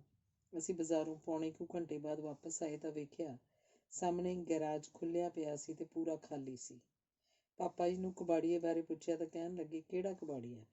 ਮੈਂ ਪੁੱਛਿਆ, ਗੈਰਾਜ 'ਚ ਸਮਾਨ ਕਿੱਧਰ ਗਿਆ? ਉਸ ਵਿੱਚ ਕੁਝ ਨਾ ਵੇਚਣ ਵਾਲਾ ਸਮਾਨ ਵੀ ਸੀ ਤੇ ਮੇਰੀ ਮੰਮੀ ਦਾ ਪੇਕਿਓਂ ਮਿਲਿਆ ਟਰੰਕ ਵੀ ਸੀ। ਕੁਝ ਪਾਕਿਸਤਾਨ ਤੋਂ ਉੱਜੜ ਕੇ ਆਉਂਦਿਆਂ ਲਿਆਏ ਨਿੱਕੇ ਨਿੱਕੇ ਸੰਦੂਕ ਵੀ ਸਨ ਜੋ ਵੇਚਣ ਵਾਸਤੇ ਨਹੀਂ ਸਨ। ਸਭ ਕੁਝ ਗਾਇਬ ਵੇਖ ਕੇ ਜਦੋਂ ਮੰਮੀ ਨੇ ਪਾਪਾ ਜੀ ਨੂੰ ਪੁੱਛਿਆ ਤਾਂ ਉਹਨਾਂ ਜਵਾਬ ਦਿੱਤਾ, ਮੈਂ ਤਾਂ ਬਾਬਾ ਫਰੀਦ ਬਾਰੇ ਡੂੰਘਾ ਵਿਚਾਰ ਕਰ ਰਿਹਾ ਸੀ। ਤੁਸੀਂ ਅੰਦਰ ਹੀ ਤਾਂ ਸੀ, ਆਪੇ ਵੇਖ ਲੈਂਦੇ। ਪਾਪਾ ਜੀ ਨੂੰ ਇਹ ਵੀ ਖਿਆਲ ਨਹੀਂ ਸੀ ਕਿ ਅਸੀਂ ਘਰੋਂ ਬਾਹਰ ਗਏ ਸੀ। ਆਪਣੇ ਕੰਮ 'ਚ ਮਗਨ ਨਾ ਹੀ ਉਹਨਾਂ ਨੂੰ ਲੋਹਾ ਖੜਕਦਾ ਸੁਣਿਆ ਤੇ ਨਾ ਹੀ ਮੇਰੇ ਕੋਲੋਂ ਲੰਘਦੇ ਦਿਸਿਆ। ਦਿਨ ਦਿਹਾੜੇ ਤੇ ਨਾ ਹੀ ਕੋਈ ਕੋਲੋਂ ਲੰਘਦੇ ਦਿਸਿਆ। ਦਿਨ ਦਿਹਾੜੇ ਇੰਨੀ ਵੱਡੀ ਚੋਰੀ ਤੇ ਪਾਪਾ ਜੀ ਬਾਬਾ ਫਰੀਦ ਨਾਲ ਗੱਲੇ ਲੱਗੇ ਹੋਏ ਸਨ। ਇਹ ਕਿਸ ਤਰ੍ਹਾਂ ਦੀ ਗੱਲ ਹੋਈ? ਮੈਂ ਤਾਂ ਸਮਝ ਹੀ ਨਹੀਂ ਸਕੀ ਤੇ ਬਹੁਤ ਔਖੀ ਹੋਈ, ਪਰ ਮੇਰੇ ਮੰਮੀ ਚੁੱਪ ਕਰਕੇ ਅੰਦਰ ਚਲੇ ਗਏ ਤੇ ਰਸੋਈ 'ਚ ਕੰਮ ਕਰਨ ਲੱਗ ਪਏ। ਮੈਂ ਉਹਨਾਂ ਦਾ ਰਵੱਈਆ ਵੇਖ ਕੇ ਬਹੁਤ ਹੈਰਾਨ ਹੋਈ। ਮੇਰੇ ਮੰਮੀ ਕਹਿਣ ਲੱਗੇ, ਤੇਰੇ ਪਾਪਾ ਜੀ ਦੀ ਬਿਰਤੀ ਜੁੜੀ ਹੋਈ ਸੀ। ਮੇਰੀ ਤਾਂ ਸਾਰੀ ਜ਼ਿੰਦਗੀ ਇੰਝ ਹੀ ਲੰਘ ਗਈ ਹੈ। ਤੂੰ ਫਿਕਰ ਨਾ ਕਰ। ਚੋਰ ਸਾਡੇ ਤੋਂ ਵੱਧ ਲੋੜਵੰਦ ਹੋਏਗਾ। ਤੂੰ ਨਹਾ ਧੋ ਲੈ, ਮੈਂ ਰੋਟੀ ਬਣਾਉਂਦੀ ਹਾਂ। ਤੇਰੇ ਪਾਪਾ ਜੀ ਦੀ ਤਪੱਸਿਆ ਭੰਗ ਨਹੀਂ ਹੋਣੀ। ਚੰਗੀ ਗੱਲ ਹੈ, ਵਧੀਆ ਲਿਖ ਲੈਣਗੇ। ਮੈਂ ਖੜੀ ਸੋਚਦੀ ਰਹਿ ਗਈ ਕਿ ਜਿਸ ਸਬਰ ਤੇ ਸੰਤੋਖ ਦਾ ਸਬੂਤ ਮੇਰੀ ਮਾਂ ਨਰਿੰਦਰ ਕੌਰ, ਜੋ ਪ੍ਰੋਫੈਸਰ ਸਾਹਿਬ ਸਿੰਘ ਜੀ ਦੀ ਧੀ ਸਨ, ਦੇ ਰਹੇ ਸਨ, ਤੇ ਜਿਸ ਤਰ੍ਹਾਂ ਦੀ ਬਿਰਤੀ ਪਾਪਾ ਜੀ ਦੀ ਸੀ, ਉਹਨਾਂ ਵਿੱਚੋਂ ਕਿਸ ਦੀ ਤਪੱਸਿਆ ਵੱਡੀ ਸੀ, ਮੇਰੀ ਮਾਂ ਦੀ ਜਾਂ ਮੇਰੇ ਪਾਪਾ ਜੀ ਦੀ? ਪਾਪਾ ਜੀ ਨੇ ਪੰਜਾਬੀ ਜ਼ਬਾਨ ਨੂੰ ਪ੍ਰਫੁੱਲਤ ਕਰਨ ਲਈ ਹਕੂਮਤਾਂ ਨਾਲ ਟੱਕਰ ਲਈ ਤੇ ਉਹਨਾਂ ਨੇ ਪਹਿਲੀ ਜਮਾਤ ਤੋਂ ਅੰਗਰੇਜ਼ੀ ਜ਼ਬਾਨ ਲਾਗੂ ਹੋਣ ਵੇਲੇ ਨਿਝੱਗ ਹੋ ਕੇ ਲਿਖਿਆ ਸੀ, ਪਿਆਰੇ ਬਾਦਲ ਜੀ, ਕਿਸੇ ਹੋਰ ਦੀ ਸਰਕਾਰ ਹੁੰਦੀ ਤਾਂ ਮੈਂ ਨਿਸੰਗ ਹੋ ਕੇ ਕਹਿਣਾ ਸੀ, ਤੁਰ ਫਿੱਟੇ ਮੂੰਹ ਤੁਹਾਡੇ। ਪੰਜਾਬ, ਪੰਜਾਬੀ ਤੇ ਪੰਜਾਬੀਅਤ ਨੂੰ ਦਗਾ ਦੇਣ ਵਾਲਿਓ, ਤੁਹਾਡੇ ਉੱਤੇ ਲੱਖ ਲਾਹਨਤਾਂ। ਤੁਹਾਨੂੰ ਆਪਣੀ ਮਾਂ ਬੋਲੀ ਪੰਜਾਬੀ ਨਾਲ ਦਗਾ ਕਮਾਉਂਦਿਆਂ ਰਤੀ ਜਿੰਨੀ ਵੀ ਸ਼ਰਮ ਨਹੀਂ ਆਉਂਦੀ। ਮੈਂ ਤਾਂ ਇਸ ਤਰ੍ਹਾਂ ਦੇ ਮਾਹੌਲ 'ਚ ਪਲੀ ਹੋਈ ਹਾਂ, ਫਿਰ ਵੀ ਮੈਨੂੰ ਲੱਗਦਾ ਹੈ ਕਿ ਅਜਿਹੇ ਇਨਸਾਨ ਨੂੰ ਜੇ ਮੈਂ ਸਿਰਫ ਆਪਣੇ ਪਾਪਾ ਜੀ ਕਹਿ ਕੇ ਸੰਬੋਧਨ ਕਰਕੇ ਬੰਨ੍ਹ ਲਿਆ ਤਾਂ ਬੇਇਨਸਾਫੀ ਹੋਏਗੀ, ਕਿਉਂਕਿ ਉਹਨਾਂ ਦਾ ਤਾਂ ਵਿਸ਼ਾਲ ਟੱਬਰ ਹੈ ਤੇ ਹਰ ਪੰਜਾਬੀ ਹਿਤੈਸ਼ੀ ਉਹਨਾਂ ਨੂੰ ਆਪਣਾ ਧੀ ਜਾਂ ਪੁੱਤਰ ਹੀ ਲੱਗਦਾ ਸੀ। ਮੈਂ ਕਈ ਸਨੇਹੀਆਂ ਤੋਂ ਸੁਣਿਆ ਵੀ ਹੈ ਕਿ ਕਈ ਉੱਚ ਪੱਧਰੀ ਪੰਜਾਬੀ ਜ਼ਬਾਨ ਦੇ ਉਸਰਈਆਂ ਤੋਂ ਪਾਪਾ ਜੀ ਦੀ ਸ਼ਖਸੀਅਤ ਬਾਰੇ ਰਚੀਆਂ ਲਿਖਤਾਂ ਵੀ ਪੜ੍ਹੀਆਂ ਹਨ। ਪਾਪਾ ਜੀ ਦੇ ਦਿਲ ਅੰਦਰ ਮਨੁੱਖਤਾ ਦੇ ਦਰਦ ਨੂੰ ਮੈਂ ਅੱਖੀਂ ਵੇਖਿਆ ਵੀ ਹੈ ਤੇ ਚੰਗੀ ਤਰ੍ਹਾਂ ਮਹਿਸੂਸ ਵੀ ਕੀਤਾ। ਪਾਪਾ ਜੀ ਨੂੰ ਮੈਂ ਬਚਪਨ ਤੋਂ ਲਿਖਦਿਆਂ ਵੇਖਦੀ ਰਹੀ ਸੀ। ਬਹੁਤ ਬਾਰੀਕ ਮੋਤੀਆਂ ਵਰਗੀ ਲਿਖਾਈ 'ਚ ਲਿਖ ਕੇ ਉਹਨਾਂ ਨੇ ਇੱਕ ਇੱਕ ਲੇਖ ਨੂੰ ਕਈ ਵਾਰ ਸੋਧ ਕੇ ਕੱਟ ਵੱਢ ਕੇ ਫੇਰ ਲਿਖਣਾ। ਜਦੋਂ ਟਾਈਪ ਹੋ ਜਾਣਾ ਫਿਰ ਸੋਧਣ ਬਹਿ ਜਾਣਾ। ਮੈਂ ਪੜ੍ਹ ਕੇ ਉਹਨਾਂ ਨੂੰ ਕਹਿਣਾ ਕਿ ਇੰਨੀ ਨੀਝ ਲਾ ਕੇ ਇੰਨੀ ਮਿਹਨਤ ਕਰਨ ਦਾ ਕੀ ਫਾਇਦਾ। ਮੈਨੂੰ ਤਾਂ ਪਹਿਲੀ ਵਾਰ ਦਾ ਲਿਖਿਆ ਹੀ ਓਨਾ ਹੀ ਵਧੀਆ ਲੱਗਿਆ ਸੀ ਉਹਨਾਂ ਹੱਸ ਕੇ ਕਹਿਣਾ, ਜਦੋਂ ਤੂੰ ਲਿਖਣ ਬੈਠੇਂਗੀ ਤਾਂ ਤੈਨੂੰ ਸਮਝ ਆਏਗੀ। ਮੇਰੀ ਲਿਖਤ ਵਿੱਚ ਸੋਝ ਤੇ ਨਿਕਟ ਸੰਪੂਰਨਤਾ ਲਈ ਮੇਰੀ ਅਮੁੱਕ ਲਗਨ ਹੈ। ਮੈਂ ਆਪਣੀ ਕਲਮ ਤੋਂ ਤੇਸੇ, ਫਾਨੇ ਤੇ ਰੰਦੇ ਦਾ ਕੰਮ ਲੈਂਦਾ ਹਾਂ ਤੇ ਮੇਰੀ ਰਚਨਾ ਪ੍ਰਕਿਰਿਆ ਦਾ ਇਹ ਅਨਿੱਖੜ ਅੰਗ ਬਣ ਚੁੱਕਿਆ ਹੈ। ਮੈਂ ਪਹਿਲਾਂ ਨੀਝ ਨਾਲ ਸਮੱਗਰੀ ਇਕੱਠੀ ਕਰਦਾ, ਪ੍ਰਾਪਤ ਸਮੱਗਰੀ 'ਚੋਂ ਹਰ ਪੈੜ ਦਾ ਪਿੱਛਾ ਨੱਪਦਾ, ਮੂਲ ਸੋਮੇ ਲੱਭਦਾ, ਅਧਿਕਾਰੀ ਵਿਦਵਾਨਾਂ ਨਾਲ ਤਾਲਮੇਲ ਕਰਕੇ ਨੁਕਤੇ ਸਪਸ਼ਟ ਕਰਕੇ ਫਿਰ ਸੋਧੀ ਹੋਈ ਸਮੱਗਰੀ ਨੂੰ ਕਿਸੇ ਉਸਰਈਏ ਵਾਂਗ ਚਿਣਾਈ ਕਰਕੇ ਸੰਗਠਿਤ ਕਰਕੇ ਇਕਾਈ ਰੂਪ 'ਚ ਦਿੰਦਾ। ਇਹਨੂੰ ਭਾਵੇਂ ਸੁਨਿਆਰੇ ਦੀ ਠੁਕ ਠੁਕ ਸਮਝ ਲਓ, ਭਾਵੇਂ ਤੰਤੀ ਸਾਜ਼ ਵਾਲਾ ਆਪਣੀਆਂ ਤਾਰਾਂ ਸੁਰ ਕਰਦਾ ਹੈ। ਮੈਨੂੰ ਵੀ ਆਪਣੀ ਵਾਰਤਕ ਦੀਆਂ ਸੁਰਾਂ ਸੰਵਾਰਦੇ ਰਹਿਣ ਦੀ ਆਦਤ ਪੈ ਗਈ ਹੈ। ਨਿੱਠ ਕੇ ਕੰਮ ਕਰਨਾ ਤੇ ਬਰੀਕੀ ਨਾਲ ਘੋਖਣਾ ਮੇਰੇ ਪਾਪਾ ਜੀ ਦੀ ਆਦਤ ਹੈ। ਇਸੇ ਲਈ ਉਹਨਾਂ ਦੇ ਵਿਦਿਆਰਥੀ ਉਹਨਾਂ ਨੂੰ ਗਿਆਨ ਦਾ ਸਮੁੰਦਰ ਕਹਿੰਦੇ ਹਨ। ਉਸ ਸਮੁੰਦਰ ਵਿੱਚ ਇਨਸਾਨ ਇਸ਼ਨਾਨ ਕਰਨ ਵਾਲੇ ਹੁਣ ਤਾਂ ਆਪ ਹੀ ਉੱਚ ਕੋਟੀ ਦੇ ਅਧਿਆਪਕ ਤੇ ਲੇਖਕ ਬਣ ਚੁੱਕੇ ਹੋਏ ਹਨ। ਆਪਣੇ ਵਿਦਿਆਰਥੀਆਂ ਦੀ ਤਾਂ ਅਗਾਂਹ ਵਧਣ ਵਾਸਤੇ ਪਾਪਾ ਜੀ ਨੇ ਕਈ ਵਾਰ ਸਿਫਾਰਿਸ਼ ਕਰ ਦਿੱਤੀ ਹੋਏਗੀ ਤੇ ਕਈਆਂ ਨੇ ਇਹਦਾ ਜ਼ਿਕਰ ਲਿਖਤੀ ਰੂਪ ਵਿੱਚ ਕੀਤਾ ਵੀ ਹੈ, ਪਰ ਆਪਣੇ ਬੱਚਿਆਂ ਵਿੱਚ ਉਹਨਾਂ ਕਿਸੇ ਦੀ ਕਦੇ ਸਿਫਾਰਿਸ਼ ਨਹੀਂ ਕੀਤੀ ਤੇ ਹਮੇਸ਼ਾ ਕਹਿੰਦੇ ਰਹੇ ਕਿ ਆਪਣੇ ਪੈਰਾਂ ਉੱਤੇ ਖੜੇ ਆਪ ਹੋਵੋ ਤਾਂ ਜੋ ਜ਼ਿੰਦਗੀ 'ਚ ਜਿਹੜਾ ਵੀ ਮੁਕਾਮ ਹਾਸਲ ਹੋਵੇ ਉਹ ਪੱਕੇ ਪੈਰੀਂ ਹੋਵੇ। ਮੇਰੇ ਜਿਹੀ ਪੰਜਾਬੀ ਜ਼ਬਾਨ ਤੋਂ ਪੱਕਾ ਕਿਨਾਰਾ ਕਰੀ ਬੈਠੀ ਨੂੰ ਜਿਸ ਤਰ੍ਹਾਂ ਪਾਪਾ ਜੀ ਨੇ ਮੋੜਿਆ ਤੇ ਲਗਾਤਾਰ ਹੱਲਾਸ਼ੇਰੀ ਦਿੰਦੇ ਰਹੇ, ਉਹ ਸਭ ਦੇ ਸਾਹਮਣੇ ਹੈ। ਡਾਕਟਰ MS ਰੰਧਾਵਾ ਐਵਾਰਡ ਤੇ ਪਾਕਿਸਤਾਨ ਵੱਲੋਂ ਮਸੂਦ ਖੱਦਰਪੋਸ਼ ਐਵਾਰਡ ਜੇ ਮੇਰੇ ਵਰਗੀ ਪੰਜਾਬੀ ਜ਼ਬਾਨ ਦੀ ਅਨਪੜ੍ਹ ਨੂੰ ਮਿਲੇ ਹਨ ਤਾਂ ਮੈਂ ਤਾਂ ਇਹਨੂੰ ਕ੍ਰਿਸ਼ਮਾ ਹੀ ਗਿਣਦੀ ਹਾਂ, ਕਿਉਂਕਿ ਪਾਪਾ ਜੀ ਦੇ ਦਿਮਾਗ ਵਿੱਚੋਂ ਵੇਗ ਨਾਲ ਵਹਿੰਦੀ ਗਿਆਨ ਦੀ ਧਾਰਾ ਵਿੱਚ ਅਸੀਂ ਕਿਸੇ ਭੈਣ ਭਰਾ ਨੇ ਇਸ਼ਨਾਨ ਨਹੀਂ ਕੀਤਾ। ਦਰਅਸਲ ਉਹਨਾਂ ਦੇ ਵਿਦਿਆਰਥੀ ਉਹਨਾਂ ਦਾ ਸਾਰਾ ਸਮਾਂ ਲੈ ਜਾਂਦੇ ਸਨ, ਜਿਸ ਕਰਕੇ ਬੱਚਿਆਂ ਲਈ ਸਮਾਂ ਬਚਦਾ ਹੀ ਨਹੀਂ ਸੀ। ਮੇਰੇ ਮੰਮੀ ਨੇ ਇਹ ਕਮੀ ਕਦੇ ਮਹਿਸੂਸ ਹੀ ਨਹੀਂ ਹੋਣ ਦਿੱਤੀ। ਉਹਨਾਂ ਨੇ ਪਾਪਾ ਜੀ ਨੂੰ ਆਪਣੇ ਖੋਜ ਦੇ ਕੰਮ ਲਈ ਪੂਰੀ ਖੁੱਲ੍ਹ ਦੇ ਕੇ ਘਰ ਦੀਆਂ ਸਾਰੀਆਂ ਜ਼ਿੰਮੇਵਾਰੀਆਂ ਤੋਂ ਸੁਰਖਰੂ ਕਰ ਦਿੱਤਾ ਹੋਇਆ ਸੀ। ਪੰਜਾਬੀ ਜ਼ਬਾਨ ਦਾ ਬੁਲੰਦ ਫਹਿਰਾਉਂਦਾ ਹੋਇਆ ਝੰਡਾ ਵੇਖਣ ਦਾ ਚਾਅ ਪਾਪਾ ਜੀ ਦੇ ਦਿਲ ਅੰਦਰ ਇੰਨਾ ਜ਼ਿਆਦਾ ਸੀ ਕਿ ਉਹਨਾਂ ਮੈਨੂੰ ਕਹਿਣਾ, ਜਿਵੇਂ ਬਿਸ਼ਨੋਈਆਂ ਨੇ ਦਰਖਤ ਨਾ ਵੱਢੇ ਜਾਣ ਤੋਂ ਰੋਕਣ ਲਈ ਆਪ ਦਰਖਤਾਂ ਨਾਲ ਚਿੰਬੜ ਕੇ ਜਾਨਾਂ ਵਾਰੀਆਂ ਸਨ, ਉਵੇਂ ਜਦ ਤੱਕ ਸਾਰੇ ਪੰਜਾਬੀ ਬਿਸ਼ਨੋਈ ਸ਼ਹੀਦਾਂ ਵਾਂਗ ਪੰਜਾਬੀ ਜ਼ਬਾਨ ਨੂੰ ਛਾਤੀ ਨਾਲ ਚਿਪਕਾ ਕੇ ਨਹੀਂ ਰੱਖਦੇ ਤੇ ਉਸ ਲਈ ਹਰ ਖਤਰਾ ਝੱਲਣ ਲਈ ਤਿਆਰ ਨਹੀਂ ਹੁੰਦੇ, ਪੰਜਾਬੀ ਜ਼ਬਾਨ ਦਾ ਘੇਰਾ ਚੌੜਾ ਹੋਣ ਦਾ ਚਾਅ ਇੱਕ ਸੁਪਨਾ ਹੀ ਰਹਿ ਜਾਏਗਾ। ਇਹ ਉਸੇ ਉਮੀਦ ਦਾ ਹੀ ਫੜਿਆ ਇੱਕ ਸਿਰਾ ਤੇ ਉਹਨਾਂ ਵੱਲੋਂ ਮਿਲੀ ਹੱਲਾਸ਼ੇਰੀ ਸੀ ਕਿ ਮੈਂ ਯੂਨਾਈਟਿਡ ਨੇਸ਼ਨਜ਼ ਵਿੱਚ ਪੰਜਾਬੀ ਜ਼ਬਾਨ ਬੋਲ ਸਕੀ। ਉਹਨਾਂ ਦਾ ਛੱਡਿਆ ਅਧੂਰਾ ਕੰਮ ਪੰਜਾਬੀ ਜ਼ਬਾਨ ਦੇ ਸ਼ੈਦਾਈ ਰਲ ਕੇ ਹੀ ਪੂਰਾ ਕਰ ਸਕਦੇ ਹਨ, ਤਾਂ ਜੋ ਹਰ ਪੰਜਾਬੀ ਆਪਣੀ ਮਾਂ ਬੋਲੀ ਉੱਤੇ ਫਖਰ ਕਰਨਾ ਸਿੱਖੇ। ਸਾਡੇ ਵਿੱਚੋਂ ਜਿਸ ਕਿਸੇ ਨੇ ਆਪਣਾ ਗਿਆਨ ਆਪਣੀ ਮਾਂ ਬੋਲੀ 'ਚ ਆਪਣੇ ਲੋਕਾਂ ਨਾਲ ਸਾਂਝਾ ਕਰਨ ਦੀ ਕੋਸ਼ਿਸ਼ ਕੀਤੀ, ਇਹ ਉਹਦੀ ਆਪਣੀ ਮਿਹਨਤ ਅਤੇ ਪ੍ਰੇਰਨਾ ਦਾ ਨਤੀਜਾ ਹੀ ਕਹੀ ਜਾ ਸਕਦੀ ਹੈ। ਇਸ ਵਿੱਚ ਸਾਡੀ ਸਰਕਾਰ ਦਾ ਜਾਂ ਸਾਡੇ ਬਜ਼ੁਰਗਾਂ ਜਾਂ ਧਨਾੜ ਵੀਰਾਂ ਦਾ ਮੈਨੂੰ ਕੋਈ ਹੱਥ ਨਹੀਂ ਦਿਸਦਾ। ਘੱਟੋ ਘੱਟ ਮੈਂ ਆਪਣੇ ਉੱਤੇ ਵਿਸ਼ਵਾਸ ਨਾਲ ਇਹ ਗੱਲ ਲਾਗੂ ਕਰ ਸਕਦੀ ਹਾਂ, ਪਰ ਜਿਸ ਤਰ੍ਹਾਂ ਮੇਰੇ ਨਿਮਾਣੇ ਜਿਹੇ ਯਤਨਾਂ ਨੂੰ ਪੰਜਾਬ ਦੇਸ਼ 'ਚ ਵਸਦੀ ਤੇ ਵਿਦੇਸ਼ਾਂ ਵਿੱਚ ਜਾ ਵਸੀ ਪੰਜਾਬੀ ਜਨਤਾ ਵੱਲੋਂ ਭਰਪੂਰ ਪ੍ਰਵਾਨਗੀ ਦਾ ਹੁੰਗਾਰਾ ਮਿਲਿਆ ਹੈ, ਉਸ ਤੋਂ ਜਿਹੜਾ ਨਤੀਜਾ ਮੈਂ ਕੱਢ ਸਕੀ ਹਾਂ ਉਹ ਇਹ ਹੈ ਕਿ ਕੋਈ ਭਾਸ਼ਾ ਕਿਸੇ ਵੀ ਇਲਮ ਵਿੱਚ ਓਨੀ ਦੇਰ ਤਰੱਕੀ ਨਹੀਂ ਕਰ ਸਕਦੀ ਜਿੰਨਾ ਚਿਰ ਉਸਨੂੰ ਉਸ ਵਿਸ਼ੇ ਦੇ ਵਿਦਵਾਨ ਲੋਕ ਵਰਤੋਂ 'ਚ ਨਹੀਂ ਲਿਆਉਂਦੇ। ਜਿਸ ਮੋਹ ਦੀ ਤੰਦ ਨਾਲ ਸਾਰੇ ਪੰਜਾਬੀ ਜੁੜਦੇ ਹਨ, ਉਹ ਸਾਂਝ ਹੈ ਮਾਂ ਬੋਲੀ। ਸੋ ਪੰਜਾਬੀ ਜ਼ਬਾਨ ਨੂੰ ਪ੍ਰਫੁੱਲਤ ਕਰਨ ਦੇ ਚਾਹਵਾਨ ਤੇ ਪੰਜਾਬੀ ਦੇ ਖੈਰ ਖੁਆਹ ਤੇ ਸੱਚਮੁੱਚ ਗੋਂਗਲੂਆਂ ਤੋਂ ਮਿੱਟੀ ਨਹੀਂ ਝਾੜਨਾ ਚਾਹੁੰਦੇ ਤੇ ਸੱਚਮੁੱਚ ਕੋਈ ਨਿੱਘਰ ਸੇਵਾ ਕਰਨਾ ਚਾਹੁੰਦੇ ਹਨ ਤਾਂ ਇਹਨੂੰ ਜਿੰਨੀ ਵੀ ਛੇਤੀ ਹੋ ਸਕੇ ਰੋਜ਼ਗਾਰ ਦਾ ਵਸੀਲਾ ਬਣਾਉਣ ਵੱਲ ਆਪਣੇ ਰੁੱਖ ਮੋੜਨ। ਜੇ ਇਸ ਨਿੱਕੇ ਜਿਹੇ ਨੁਕਤੇ ਨੂੰ ਸਮਝ ਲਿਆ ਜਾਏ ਤਾਂ ਪੰਜਾਬੀ ਦਿਨ ਦੁੱਗਣੀ ਰਾਤ ਚੌਗਣੀ ਤਰੱਕੀ ਕਰੇਗੀ, ਵਰਨਾ ਅੱਕੀ ਪਲਾਹੀ ਹੱਥ ਮਾਰਦੇ ਰਹਾਂਗੇ ਤੇ ਸਾਡੇ ਪੱਲੇ ਕੁਝ ਵੀ ਨਹੀਂ ਪੈਣਾ। ਮੈਂ ਦਰਅਸਲ ਪੰਜਾਬੀ ਜ਼ਬਾਨ ਦੀ ਨਾਨਕਸ਼ਾਹੀ ਇੱਟ ਤੇ ਪੰਜਾਬੀ ਜ਼ਬਾਨ ਦੇ ਇੱਕ ਮੀਲ ਪੱਥਰ ਪ੍ਰੋਫੈਸਰ ਪ੍ਰੀਤਮ ਸਿੰਘ ਜੀ ਦੀ ਧੀ ਹੋਣ ਦੇ ਨਾਤੇ ਉਹਨਾਂ ਦਾ ਹੀ ਨਾਅਰਾ ਜੋ ਹਮੇਸ਼ਾ ਗੱਜ ਕੇ ਬੋਲਦੇ ਸਨ ਦੁਹਰਾਉਂਦੀ ਰਹਿੰਦੀ ਹਾਂ, ਜੈ ਪੰਜਾਬ, ਜੈ ਪੰਜਾਬੀ, ਜੈ ਪੰਜਾਬੀਅਤ। ਉਹਨਾਂ ਦੇ ਜਨਮ ਦਿਨ ਵਾਲੇ ਦਿਨ ਅਸੀਂ ਹਮੇਸ਼ਾ ਰਲ ਕੇ ਪਕੌੜੇ ਤੇ ਗਰਮ ਗਰਮ ਖੀਰ ਖਾਂਦੇ ਹੁੰਦੇ ਸੀ ਤੇ ਕੰਬਲਾਂ ਦੀ ਬੁੱਕਲ 'ਚ ਬਹਿ ਕੇ ਰਾਤ ਤੱਕ ਪਾਪਾ ਜੀ ਤੋਂ ਉਹਨਾਂ ਦੀ ਆਪ ਬੀਤੀ ਬਾਰੇ ਮਜ਼ੇਦਾਰ ਗੱਲਾਂ ਸੁਣਦੇ ਹੁੰਦੇ ਸੀ। ਸਾਡੇ ਹੱਥੋਂ ਤਾਂ ਉਹ ਸੁਗਾਤ ਕਦੇ ਫੜਦੇ ਨਹੀਂ ਸੀ ਹੁੰਦੇ, ਪਰ ਸਾਰਿਆਂ ਬੱਚਿਆਂ ਨੂੰ ਸਮੇਤ ਦਲੀਪ ਕੌਰ ਟਿਵਾਣਾ ਜੀ ਦੇ ਇੱਕ ਇੱਕ ਸੂਟ ਜ਼ਰੂਰ ਹਰ ਸਾਲ ਦਿੰਦੇ ਹੁੰਦੇ ਸਨ। ਕਈ ਘੰਟੇ ਲੜ ਲੜ ਕੇ ਮੈਂ ਉਹਨਾਂ ਨੂੰ ਜੇ ਕੋਈ ਚੀਜ਼ ਫੜਾਉਣੀ ਤਾਂ ਅਗਲੇ ਦਿਨ ਉਹਨਾਂ ਵਾਪਸ ਕਰ ਦੇਣੀ ਕਿ ਮੈਨੂੰ ਕਿਸੇ ਚੀਜ਼ ਦੀ ਲੋੜ ਨਹੀਂ।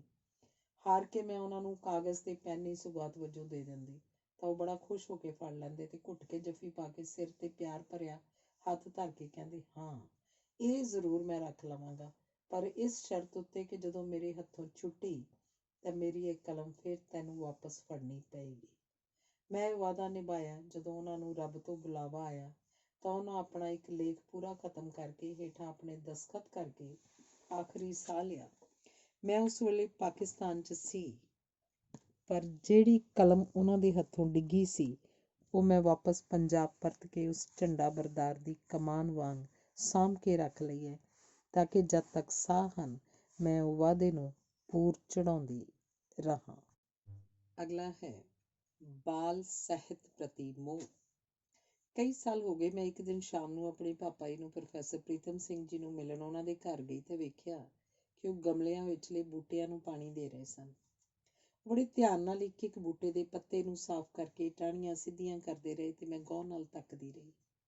ਅਖੀਰ ਮੈਂ ਹੱਸ ਕੇ ਕਿਹਾ, ਤੁਸੀਂ ਤਾਂ ਬੂਟਿਆਂ ਨੂੰ ਵੀ ਇੰਜ ਪਰਖ ਰਹੇ ਹੋ ਜਿਵੇਂ ਇਹ ਅੱਖਰ ਹੋਣ, ਇਹਨਾਂ ਵਿੱਚੋਂ ਸ਼ਬਦਾਂ ਦੀ ਖੁਸ਼ਬੂ ਨਹੀਂ ਆਉਣ ਲੱਗੀ। ਉਹਨਾਂ ਮੇਰੀ ਗੱਲ ਅਣਸੁਣੀ ਕਰਕੇ ਕਿਹਾ, ਤੂੰ ਬੱਚਿਆਂ ਲਈ ਕਿਉਂ ਨਹੀਂ ਲਿਖਦੀ?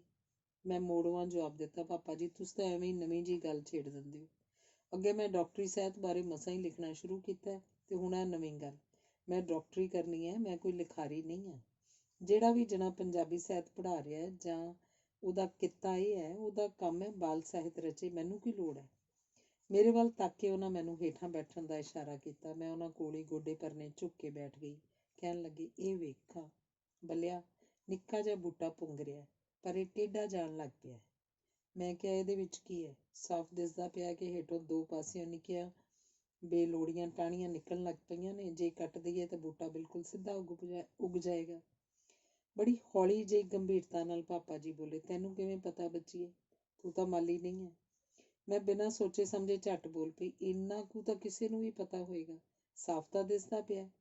ਜੇ ਚਾਹੋ ਤਾਂ ਰਤਾ ਕੋ ਅਲਜੈਬਰਾ ਲਾ ਲਓ। ਇੰਨੇ ਕੰਮ ਲਈ ਮਾਲੀ ਤੋਂ ਪੁੱਛਣ ਦੀ ਕੀ ਲੋੜ ਹੈ? ਪਾਪਾ ਜੀ ਇੰਝ ਮੁਸਕਰਾਏ ਜਿਵੇਂ ਮੱਛੀ ਜਾਲ 'ਚ ਫਸ ਗਈ ਹੋਵੇ। ਕਹਿਣ ਲੱਗੇ, ਤੂੰ ਬੱਚਿਆਂ ਦੀ ਡਾਕਟਰ ਹੈ, ਬਾਲ ਮਨੋਵਿਗਿਆਨ ਤੂੰ ਪੜ੍ਹਿਆ, ਬੱਚਿਆਂ ਦੇ ਦਿਮਾਗ ਦੇ ਵਿਕਾਸ ਬਾਰੇ ਵੀ ਤੂੰ ਜਾਣਦੀ ਹੈ ਕਿ ਕਿੰਨੇ ਅੱਖਰ ਤੇ ਕਿਹੜੇ ਸ਼ਬਦ ਕਿਸ ਉਮਰ ਵਿੱਚ ਬੱਚੇ ਦੇ ਦਿਮਾਗ 'ਚ ਸਮੋ ਸਕਦੇ ਹਨ, ਕਿਹੜੀਆਂ ਗੱਲਾਂ ਬੱਚੇ ਦੇ ਦਿਮਾਗ ਉੱਤੇ ਡੂੰਘਾ ਅਸਰ ਪਾ ਸਕਦੀਆਂ ਹਨ ਤੇ ਬੱਚਾ ਕਿਵੇਂ ਇਹਨਾਂ ਤੋਂ ਸੇਧ ਲੈ ਸਕਦਾ ਹੈ, ਬਾਰੇ ਤੂੰ ਸਭ ਜਾਣਦੀ ਹੈ। ਇੰਨਾ ਕੁਝ ਜਾਣ ਲੈਣ ਬਾਅਦ ਹਾਲੇ ਤੂੰ ਆਖਦੀ ਹੈ ਬਾਲਾਂ ਵਾਸਤੇ ਤੂੰ ਲਿਖ ਨਹੀਂ ਸਕਦੀ? ਇਹਦੇ ਲਈ ਤਾਂ ਕੋਈ ਹੋਰ ਲਿਖੇ। ਤੈਨੂੰ ਬੂਟਿਆਂ ਬਾਰੇ ਪੂਰੀ ਸਮਝ ਨਹੀਂ, ਪਰ ਫਿਰ ਵੀ ਤੂੰ ਦੱਸ ਸਕਦੀ ਹੈ ਕਿ ਇਹਨਾਂ ਨੂੰ ਟੇਢੇ ਮੇਢੇ ਹੋ ਜਾਣ ਤੋਂ ਕਿਵੇਂ ਬਚਾਉਣਾ।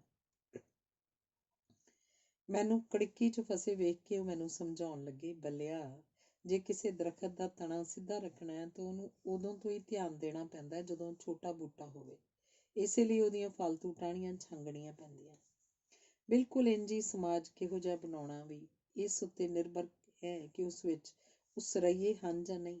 ਜੇ ਉਸਰਈਏ ਘੜਨੇ ਹੋਣ ਤਾਂ ਬੱਚਿਆਂ ਲਈ ਢੁਕਵੇਂ ਤੇ ਲੋੜੀਂਦੇ ਸਾਹਿਤ ਦਾ ਹੋਣਾ ਬਹੁਤ ਜ਼ਰੂਰੀ ਹੈ, ਜੋ ਉਹਨਾਂ ਦੇ ਮਨਾਂ 'ਚ ਵਿਗਾੜ ਪੈਣ ਤੋਂ ਰੋਕ ਸਕੇ ਤੇ ਉਹਨਾਂ ਨੂੰ ਸਿੱਧਾ ਤਗੜਾ ਦਰਖਤ ਬਣਾ ਦੇਵੇ।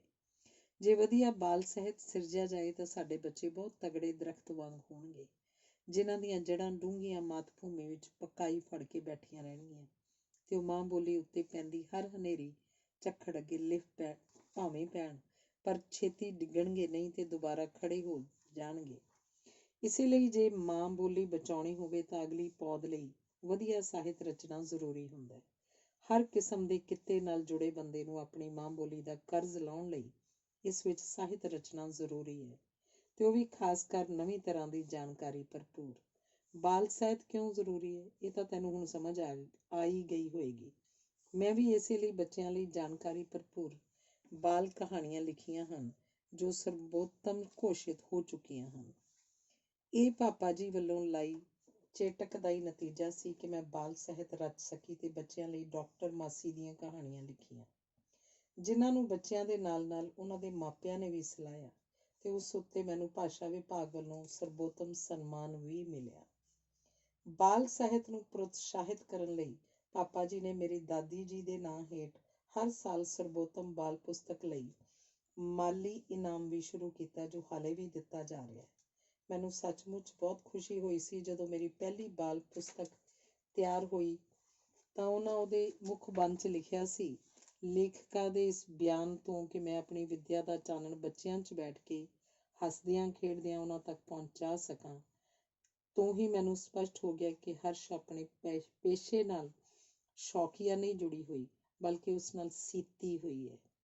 ਬੱਚੇ ਦਾ ਹਿੱਤ ਉਹਦੇ ਦਿਲ ਦਿਮਾਗ ਨੂੰ ਹਰ ਵੇਲੇ ਮੱਲੀ ਰੱਖਦਾ ਹੈ। ਉਹਨੂੰ ਤਜਰਬੇ ਨੇ ਸਮਝਾ ਦਿੱਤਾ ਹੈ ਕਿ ਜਿਵੇਂ ਪੰਚਤੰਤਰ ਦੇ ਸਮੇਂ ਦਾ ਬੱਚਾ ਕਿਸੇ ਰਿਸ਼ਤੇ ਨੂੰ, ਭਾਵੇਂ ਉਹ ਪਸ਼ੂ ਪੰਛੀ ਨਾਲ ਹੋਵੇ ਜਾਂ ਕਿਸੇ ਦੀ ਘਟਨਾ ਨਾਲ, ਉਹਨੂੰ ਉਹ ਅਣਹੋਣੀ ਨਹੀਂ ਸੀ ਮੰਨਦਾ, ਹੁਣ ਦਾ ਬੱਚਾ ਵੀ ਨਿਰੇ ਪੁਰੇ ਉਦੋਕਣੇ ਲੱਛਣਾਂ ਦਾ ਵਾਰਸ ਹੈ। ਉਹਨੂੰ ਵੀ ਹਰ ਵਸਤ ਤੇ ਹਰ ਘਟਨਾ, ਭਾਵੇਂ ਕਿੰਨੀ ਅਣਹੋਣੀ ਹੋਵੇ, ਸੱਚੀ ਲੱਗਦੀ ਹੈ।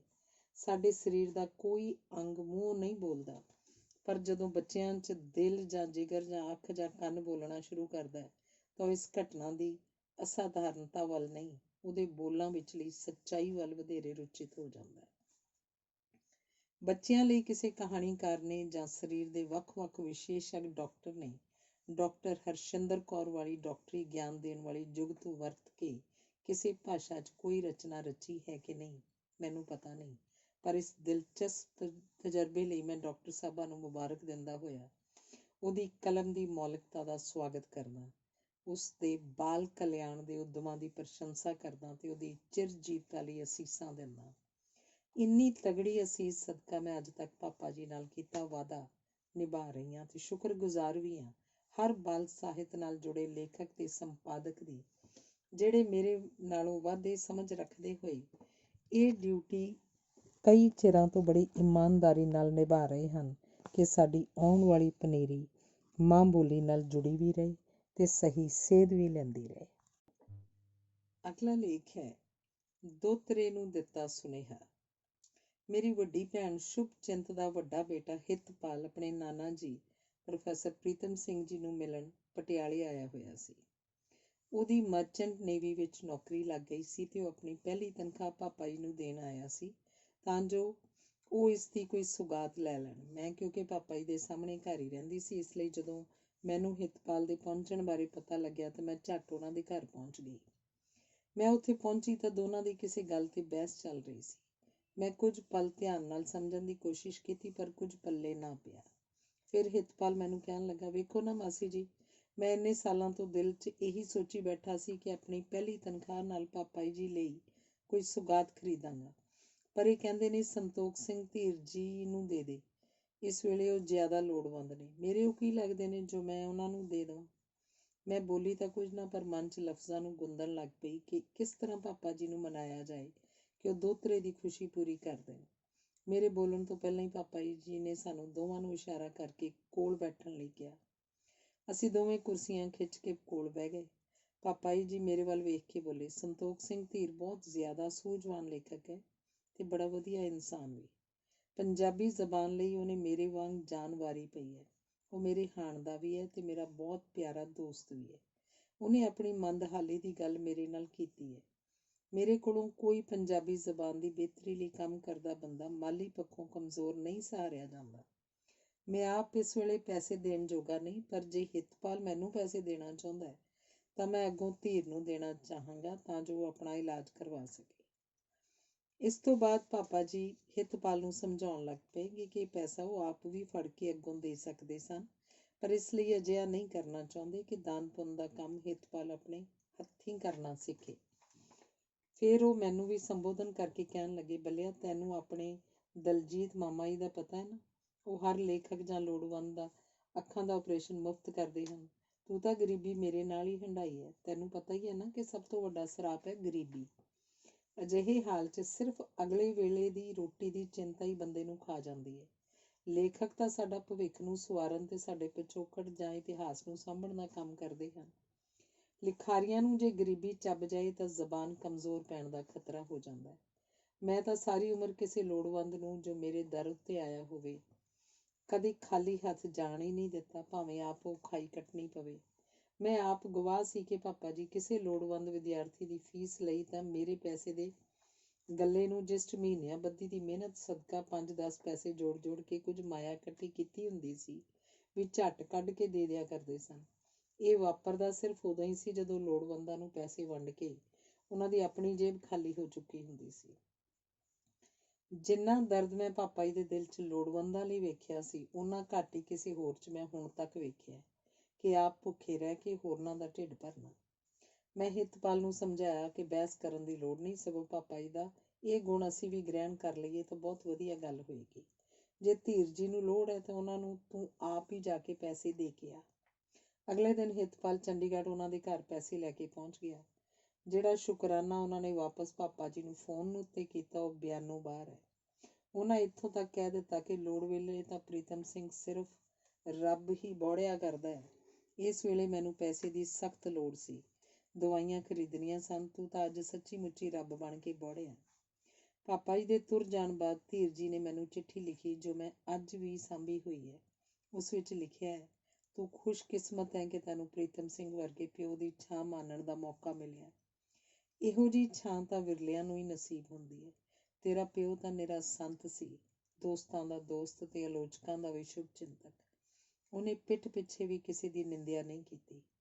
ਪੰਜਾਬੀ ਸਾਹਿਤ ਅਕਾਦਮੀ ਲੁਧਿਆਣਾ ਵੱਲੋਂ ਵੀ ਜਦੋਂ ਪਾਪਾ ਜੀ ਨੂੰ ਸਨਮਾਨਿਤ ਕੀਤਾ ਗਿਆ ਤਾਂ ਉਸ ਦਿਨ ਗੁਰਸ਼ਰਨ ਸਿੰਘ ਅੰਕਲ ਵੀ ਉੱਥੇ ਹੀ ਸਨ। ਪਾਪਾ ਜੀ ਦੇ ਇਨਾਮ ਦੇ ਪੈਸੇ ਫੜਦੇ ਸਾਰ ਉੱਥੇ ਹੀ ਵਾਪਸ ਫੜਾ ਦਿੱਤੇ ਕਿ ਮੈਂ ਤਾਂ ਨਦੀ ਕਿਨਾਰੇ ਰੁਕਣਾ ਤੇ ਇਹਨਾਂ ਪੈਸਿਆਂ ਦੀ ਮੇਰੇ ਤੋਂ ਵੱਧ ਲੋੜ ਅਕਾਦਮੀ ਨੂੰ ਹੈ। ਸ਼ਾਇਦ ਇਹਨਾਂ ਨਾਲ ਕਿਸੇ ਲੇਖਕ ਦਾ ਭਲਾ ਹੋ ਜਾਏ ਜਾਂ ਪੰਜਾਬੀ ਜ਼ੁਬਾਨ ਦੀ ਬਿਹਤਰੀ ਲਈ ਕੋਈ ਵਧੀਆ ਕੰਮ ਹੋ ਜਾਏ। ਗੁਰਸ਼ਰਨ ਸਿੰਘ ਅੰਕਲ ਨੇ ਹੱਸ ਕੇ ਕਿਹਾ ਕਿ ਅੱਜ ਕੱਲ੍ਹ ਦੇ ਜ਼ਮਾਨੇ 'ਚ ਪੈਸੇ ਵਾਪਸ ਕਰਨੇ ਹੀ ਨਹੀਂ ਚਾਹੀਦੇ। ਪਰ ਪਾਪਾ ਜੀ ਤਾਂ ਆਪਣੇ ਫੈਸਲੇ 'ਤੇ ਅਟੱਲ ਸਨ ਕਿ ਮੈਂ ਪੈਸੇ ਨਾਲ ਕਦੇ ਮੋਹ ਰੱਖਣਾ ਹੀ ਨਹੀਂ। ਪਾਪਾ ਜੀ ਦੇ ਤੁਰ ਜਾਣ ਤੋਂ ਸਾਲ ਕੁ ਪਹਿਲਾਂ ਦੀ ਗੱਲ ਹੈ। ਉਹਨਾਂ ਨੇ ਆਪਣੇ 3,000 ਰੁਪਏ ਮਹੀਨਾ ਪੈਨਸ਼ਨ ਵਿੱਚੋਂ ਮਹੀਨੇ ਦੇ ਖਰਚੇ ਤੋਂ ਬਾਅਦ 100 ਰੁਪਏ ਬਚਾ ਕੇ ਜਮ੍ਹਾਂ ਕਰਕੇ ਬੈਂਕ 'ਚ ਰੱਖੇ ਸਨ ਤਾਂ ਜੋ ਪਿੰਗਲਵਾੜੇ ਅੰਮ੍ਰਿਤਸਰ ਦਾਨ ਕਰ ਦਿੱਤੇ ਜਾਣ। ਉਸ ਦਿਨ ਬੈਂਕ ਵਿੱਚੋਂ ਇਹ ਮਾਇਆ ਕਢਵਾ ਕੇ ਉਹਨਾਂ ਨੇ ਆਪਣੀ ਅਲਮਾਰੀ 'ਚ ਰਖਾ ਲਈ ਕਿ ਸਵੇਰੇ ਕਿਸੇ ਦੇ ਹੱਥ ਅੰਮ੍ਰਿਤਸਰ ਭੇਜ ਦੇਵਾਂਗਾ। ਸ਼ਾਮ ਨੂੰ ਖੌਰੇ ਘਰ 'ਚ ਆਈ ਕੰਮ ਕਰਨ ਵਾਲੀ ਜਾਂ ਕੋਈ ਮਿਲਣ ਗਿਲਣ ਆਇਆ, ਉਸ ਉੱਤੇ ਹੱਥ ਮਾਰ ਗਿਆ। ਕਿਸ ਨੂੰ ਪੁੱਛਦੇ? ਪਾਪਾ ਜੀ ਅਲਮਾਰੀ ਨੂੰ ਜੰਦਰੇ ਤਾਂ ਲਾਉਂਦੇ ਹੀ ਨਹੀਂ ਸਨ। ਮੇਰਾ, ਮੇਰੇ ਪਤੀ ਤੇ ਬੱਚਿਆਂ ਦਾ ਇਹ ਸੁਣ ਕੇ ਬੁਰਾ ਹਾਲ। ਅਸੀਂ ਸਾਰਾ ਘਰ ਲੱਭ ਮਾਰਿਆ, ਪਰ ਘਰ 'ਚ ਪੈਸੇ ਹੁੰਦੇ ਤਾਂ ਮਿਲਦੇ। ਪਾਪਾ ਜੀ ਦੇ ਚਿਹਰੇ ਉੱਤੇ ਉੱਕਾ ਕੋਈ ਚਿੰਤਾ ਦਾ ਨਿਸ਼ਾਨ ਨਹੀਂ ਸੀ ਤੇ ਉਹ ਆਪਣੇ ਲਿਖਣ 'ਚ ਮਗਨ ਬੈਠੇ ਰਹੇ। ਜਦੋਂ ਅਸੀਂ ਲੱਭ ਕੇ ਥੱਕ ਗਏ ਤਾਂ ਮੈਂ ਖਿਝ ਕੇ ਉਹਨਾਂ ਕੋਲ ਗਈ ਕਿ ਉਹਨਾਂ ਨੇ ਇੰਨੀ ਅਣਗਹਿਲੀ ਕਿਉਂ ਕੀਤੀ। ਇਹ ਭਲਾ ਕੀ ਗੱਲ ਹੋਈ? ਨਾ ਕੋਈ ਫਿਕਰ ਨਾ ਫਾਕਾ। ਪਾਪਾ ਜੀ ਮੁਸਕਰਾ ਕੇ ਕਹਿਣ ਲੱਗੇ, ਬੱਲਿਆ, ਚਿੰਤਾ ਕਰਨ ਨਾਲ ਜੇ ਪੈਸੇ ਵਾਪਸ ਆ ਜਾਣੇ ਹੁੰਦੇ ਤਾਂ ਆਪਾਂ ਸਾਰੇ ਰਲ ਕੇ ਚਿੰਤਾ ਕਰ ਲੈਂਦੇ। ਚਿੰਤਾ ਚਿਤਾ ਸਮਾਨ ਹੈ। ਜੇ ਮੈਂ ਪੈਸੇ ਦਾ ਫਿਕਰ ਲਾ ਕੇ ਬਹਿ ਗਿਆ ਤਾਂ ਉਸਾਰੂ ਵਿਚਾਰਾਂ ਤੇ ਖੋਜ ਲਈ ਦਿਮਾਗ 'ਚ ਥਾਂ ਹੀ ਨਹੀਂ ਬਚੇਗੀ।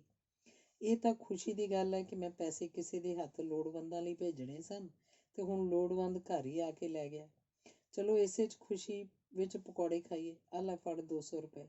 ਬਾਜ਼ਾਰੋਂ ਥੋੜ੍ਹਾ ਪਨੀਰ, ਆਲੂ, ਪਿਆਜ਼ ਤੇ ਗੋਭੀ ਲੈ ਕੇ ਆ। ਵੇਸਣ ਰਸੋਈ 'ਚ ਪਿਆ, ਅੱਜ ਸਾਰੇ ਰਲ ਕੇ ਪਕੌੜੇ ਖਾਂਦੇ ਆ।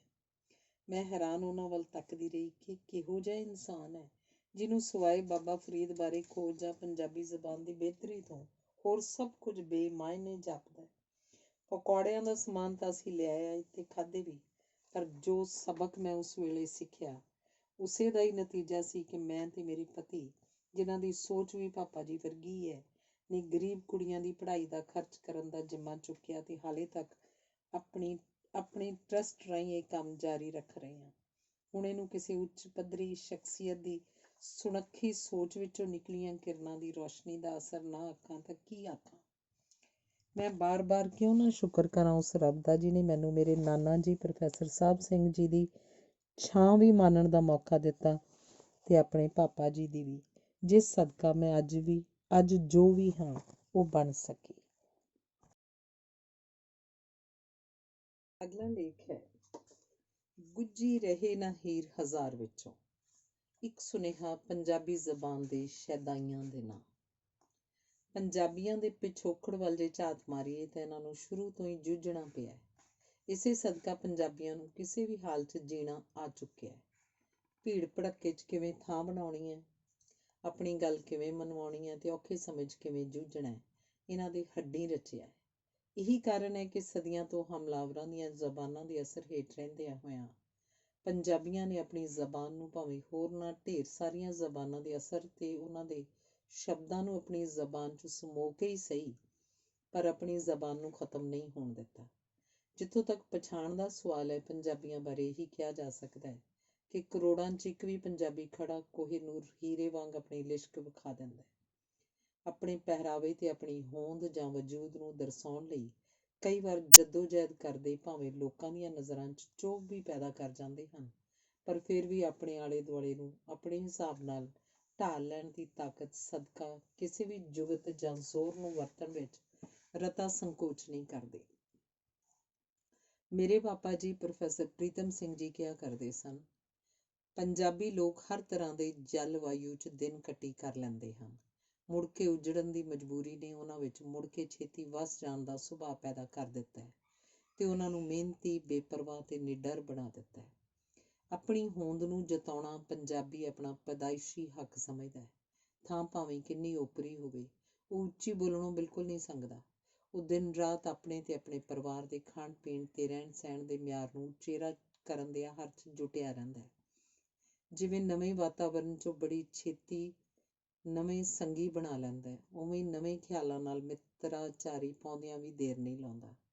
ਪਰ ਲੋਕ ਦੀਆਂ ਗੱਲਾਂ ਕਰਦਿਆਂ ਉਹ ਮਾਤ ਲੋਕ ਨੂੰ ਵੀ ਨਹੀਂ ਵਿਸਾਰਦਾ ਤੇ ਵਰਤਮਾਨ ਦੇ ਪਲ ਪਲ ਵਿੱਚੋਂ ਜ਼ਿੰਦਗੀ ਦਾ ਇੱਕ ਇੱਕ ਤੁਪਕਾ ਨਿਚੋੜ ਲੈਣ ਦਾ ਇੱਛਾਵਾਨ ਹੁੰਦਾ ਹੈ। ਉਹ ਐਸੀ ਮੁਕਤੀ ਦਾ ਗਾਹਕ ਹੈ ਜੋ ਹੱਸਦਿਆਂ, ਖੇਡਦਿਆਂ, ਖਾਂਦਿਆਂ, ਪੀਂਦਿਆਂ ਤੇ ਪਹਿਨਦਿਆਂ ਮਿਲੇ। ਇਸੇ ਲਈ ਉਹਨੇ ਹੋਰਨਾਂ ਦੀਆਂ ਬਹੁਤੀਆਂ ਉਹੀ ਚੀਜ਼ਾਂ ਅਪਣਾਈਆਂ ਹਨ ਜੋ ਉਹਦੇ ਨਿੱਤ ਦੇ ਜੀਵਨ ਨੂੰ ਵਧੇਰੇ ਸੁਤੰਤਰ, ਸੋਹਣਾ ਤੇ ਲਾਭਦਾਇਕ ਬਣਾਉਂਦੀਆਂ ਹਨ। ਜ਼ਾਤ-ਪਾਤ, ਵਰਨ, ਆਸ਼ਰਮ ਤੇ ਭਿੱਟ ਦੀ ਪਕੜ ਸਾਰੇ ਸੂਬਿਆਂ ਨਾਲੋਂ ਪੰਜਾਬ 'ਚ ਘੱਟ ਹੈ। ਪੁਰਾਤਨ ਰੀਤੀਆਂ ਖੰਡਨ ਕਰਨ ਵਾਲਿਆਂ ਬਾਰੇ ਆਮ ਪੰਜਾਬੀਆਂ ਦਾ ਪਹਿਲਾ ਪ੍ਰਤੀਕਰਮ ਰੋਸ ਦੀ ਥਾਂ ਸਦਭਾਵਨਾ ਵਾਲਾ ਹੁੰਦਾ ਹੈ। ਇਸੇ ਸੁਭਾਅ ਵਾਲੇ ਲੋਕ ਵਿਦੇਸ਼ੀਆਂ ਨਾਲ ਡਟਵੀਂ ਟੱਕਰ ਲੈਂਦੇ ਹਨ ਤਾਂ ਪੱਕੀਆਂ ਪੀਡੀਆਂ ਕੜਿੰਗੜੀਆਂ ਪਾਉਣੀਆਂ ਵੀ ਜਾਣਦੇ ਹਨ। ਇਉਂ ਪੰਜਾਬੀ ਲੋਕ ਜਿੱਥੇ ਵੀ ਗਏ, ਅਜੇ ਤੱਕ ਉਹਨਾਂ ਨੇ ਆਪਣਾ ਪੰਜਾਬੀਪੁਣਾ ਸਾਂਭ ਕੇ ਰੱਖਿਆ ਤੇ ਭਾਵੇਂ ਕਈ ਵਾਰੀ ਉਹਨਾਂ ਦੇ ਅਸ਼ਾਸਤਰੀ ਲੱਛਣ ਬਹੁਤ ਨਿਯਮਬੱਧ, ਸੰਜਮੀ ਤੇ ਸੱਭਿਅ ਲੋਕਾਂ ਨੂੰ ਪਰੇਸ਼ਾਨ ਵੀ ਕਰਦੇ ਹਨ, ਪਰ ਉਹ ਜਿੱਥੇ ਵੀ ਹੋਣ ਆਪਣਾ ਐਸਾ ਇਕਾਗਰ ਰੂਪ ਪੇਸ਼ ਕਰਨ 'ਚ ਸਫਲ ਹੁੰਦੇ ਹਨ ਕਿ ਗੁੱਝੀ ਰਹੇ ਨਾ ਹੀਰ ਹਜ਼ਾਰ ਵਿੱਚੋਂ। ਇੰਨੀਆਂ ਢੇਰ ਸਾਰੀਆਂ ਵਿਸ਼ੇਸ਼ਤਾਵਾਂ ਹੁੰਦਿਆਂ ਹੋਇਆਂ ਤੇ ਭਿੰਨ-ਭਿੰਨ ਪ੍ਰਭਾਵਾਂ ਨੂੰ ਚੂਸ ਲੈਣ ਵਾਲੇ ਪੰਜਾਬੀ ਦੀ ਇਕਾਗਰ ਸ਼ਖਸੀਅਤ ਵਿੱਚ ਸਿਰਫ ਇੱਕ ਦਾਗ ਹੀ ਰਹਿ ਗਿਆ ਹੈ ਕਿ ਠੱਗੀ, ਕੁੜੀ ਹੱਤਿਆ, ਨਰ ਆਹੂਤੀ ਤੇ ਜਾਤ-ਪਾਤ ਵਰਗੀਆਂ ਕੁਰੀਤੀਆਂ ਬਾਰੇ ਗੁਰੂ ਗ੍ਰੰਥ ਸਾਹਿਬ ਜਾਂ ਰਹਿਤਨਾਮਿਆਂ 'ਚ ਕਰੜੀ ਤਾੜਨਾ ਮੌਜੂਦ ਸੀ। ਫਿਰ ਵੀ ਪੰਜਾਬ ਤੇ ਪੰਜਾਬੀਆਂ 'ਚ ਇਹਨਾਂ ਕੁਕਰਮਾਂ ਦਾ ਬੀਨਾਸ ਨਹੀਂ ਹੋਇਆ। ਖੁੱਲ੍ਹੇ ਡੁੱਲੇ ਸੁਭਾਅ ਦੇ ਹੁੰਦਿਆਂ ਪੰਜਾਬੀ ਜ਼ਿੰਦਗੀ ਨੂੰ ਸਹੀ ਅਰਥਾਂ 'ਚ ਜਿਉਣਾ ਜਾਣਦੇ ਹਨ, ਪਰ ਪਤਾ ਨਹੀਂ ਕਿਉਂ ਕੁੜੀ ਦਾ ਭਾਰ ਚੁੱਕਣ ਤੋਂ ਇਨਕਾਰੀ ਹੋ ਜਾਂਦੇ ਹਨ। ਇਸ ਵੇਲੇ ਕੁੜੀ ਵਾਂਗ ਹੀ ਪੰਜਾਬੀ ਆਪਣੀ ਜ਼ਬਾਨ ਪ੍ਰਤੀ ਵੀ ਅਵੇਸਲੇ ਹੁੰਦੇ ਜਾ ਰਹੇ ਹਨ। ਮੈਂ ਇਸ ਲੇਖ ਰਾਹੀਂ ਆਪਣੇ ਸੂਝਵਾਨ ਤੇ ਜੁਝਾਰੂ ਪੰਜਾਬੀ ਵੀਰਾਂ ਭੈਣਾਂ ਦਾ ਧਿਆਨ ਇਸ ਪੱਖ 'ਚ ਦਿਵਾਉਣਾ ਚਾਹੁੰਦੀ ਹਾਂ ਕਿ ਸਾਡੀ ਜ਼ਬਾਨ ਅੱਜ ਦੇ ਦਿਨ ਕਿਸ ਸਥਿਤੀ 'ਚੋਂ ਲੰਘ ਰਹੀ ਹੈ। ਜਿਵੇਂ ਦੰਦਾਂ ਦੇ ਡਾਕਟਰ ਨੂੰ ਆਪਣੇ ਪੇਸ਼ੇ ਬਾਰੇ ਪੂਰੀ ਜਾਣਕਾਰੀ ਹੁੰਦੀ ਹੈ ਤੇ ਲੁਹਾਰ ਨੂੰ ਆਪਣੇ ਪੇਸ਼ੇ ਬਾਰੇ ਉਸੇ ਤਰ੍ਹਾਂ ਭਾਸ਼ਾ ਬਾਰੇ ਭਾਸ਼ਾ ਵਿਗਿਆਨੀ ਹੀ ਸਭ ਤੋਂ ਠੀਕ ਤਰੀਕੇ ਨਾਲ ਸਮਝਾ ਸਕਦੇ ਹਨ ਕਿ ਕਿਸੇ ਭਾਸ਼ਾ ਨੂੰ ਹੋਰ ਵਧਣ ਫੁੱਲਣ ਲਈ ਕਿਹੜੀਆਂ ਚੀਜ਼ਾਂ ਦੀ ਲੋੜ ਹੁੰਦੀ ਹੈ। ਇਹ ਵੀ ਉਹੀ ਸਹੀ ਦੱਸ ਸਕਦੇ ਹਨ ਕਿ ਵਿਸ਼ਵੀਕਰਨ ਦੇ ਦੌਰ 'ਚ ਕਿਵੇਂ ਤੇ ਕਿਉਂ ਢੇਰ ਸਾਰੀਆਂ ਭਾਸ਼ਾਵਾਂ ਹਮੇਸ਼ਾ ਲਈ ਮੌਤ ਦੇ ਮੂੰਹ 'ਚ ਚਲੀਆਂ ਜਾਂਦੀਆਂ ਹਨ। ਜਦੋਂ ਦੁਨੀਆ ਦੀਆਂ ਪ੍ਰਚਲਿਤ ਭਾਸ਼ਾਵਾਂ ਬਾਰੇ ਜ਼ਿਕਰ ਕੀਤਾ ਜਾਂਦਾ ਹੈ ਤਾਂ ਹਮੇਸ਼ਾ ਕਿਸੇ ਭਾਸ਼ਾ ਨੂੰ ਉਹਦੇ ਬੋਲਣ ਵਾਲਿਆਂ ਦੀ ਗਿਣਤੀ ਤੋਂ ਹੀ ਅੰਦਾਜ਼ਾ ਲਾ ਕੇ ਦੱਸਿਆ ਜਾਂਦਾ ਹੈ ਕਿ ਫਲਾਣੀ ਭਾਸ਼ਾ ਦੁਨੀਆ ਭਰ 'ਚ ਬੋਲੀਆਂ ਜਾਣ ਵਾਲੀਆਂ ਭਾਸ਼ਾਵਾਂ ਵਿੱਚੋਂ ਕਿੰਨਵੇਂ ਨੰਬਰ ਉੱਤੇ ਹੈ। ਨੋਟ ਇਹ ਕੀਤਾ ਜਾਂਦਾ ਹੈ ਕਿ ਬੋਲੀ ਜਾਣ ਵਾਲੀ ਭਾਸ਼ਾ ਨੂੰ ਉਹਦੇ ਬੋਲਣ ਵਾਲੇ ਉਹਨੂੰ ਪਹਿਲ ਦੀ ਤੌਰ ਉੱਤੇ ਵਰਤਦੇ ਹਨ ਜਾਂ ਕਿਸੇ ਹੋਰ ਭਾਸ਼ਾ ਨੂੰ ਆਪਣੇ ਕੰਮਕਾਰ ਲਈ ਪਹਿਲ ਉੱਤੇ ਰੱਖਦੇ ਹਨ ਤੇ ਆਪਣੀ ਭਾਸ਼ਾ ਨੂੰ ਵੇਲੇ ਕੁ ਵੇਲੇ ਹੀ ਵਰਤਦੇ ਹਨ। ਇਸੇ ਦੇ ਆਧਾਰ ਉੱਤੇ ਲੰਡਨ ਦੇ ਸਕੂਲ ਆਫ ਓਰੀਐਂਟਲ ਸਟੱਡੀਜ਼ ਦੇ ਦੁਨੀਆ ਦੀਆਂ ਵੱਖੋ ਵੱਖਰੀਆਂ ਭਾਸ਼ਾਵਾਂ ਨੂੰ ਪਹਿਲੇ ਦੂਜੇ ਸਥਾਨ ਅਨੁਸਾਰ ਵੰਡਿਆ ਹੈ।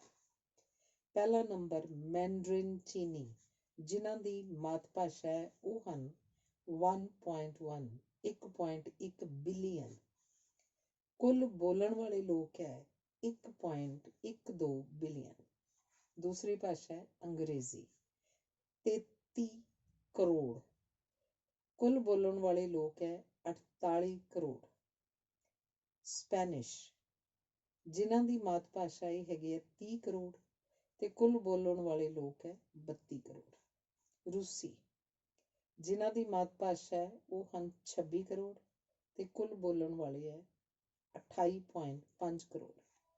ਫ੍ਰੈਂਚ, ਜਿਨ੍ਹਾਂ ਦੀ ਮਾਤ ਭਾਸ਼ਾ ਹੈ 7.5 ਕਰੋੜ ਹੈ ਤੇ ਕੁੱਲ ਬੋਲਣ ਵਾਲੇ ਲੋਕ ਹੈ 26 ਕਰੋੜ। ਹਿੰਦੀ ਤੇ ਉਰਦੂ, ਜਿਨ੍ਹਾਂ ਦੀ ਮਾਤ ਭਾਸ਼ਾ ਹੈ 25 ਕਰੋੜ, ਬੋਲਣ ਵਾਲੇ ਲੋਕ 25 ਕਰੋੜ।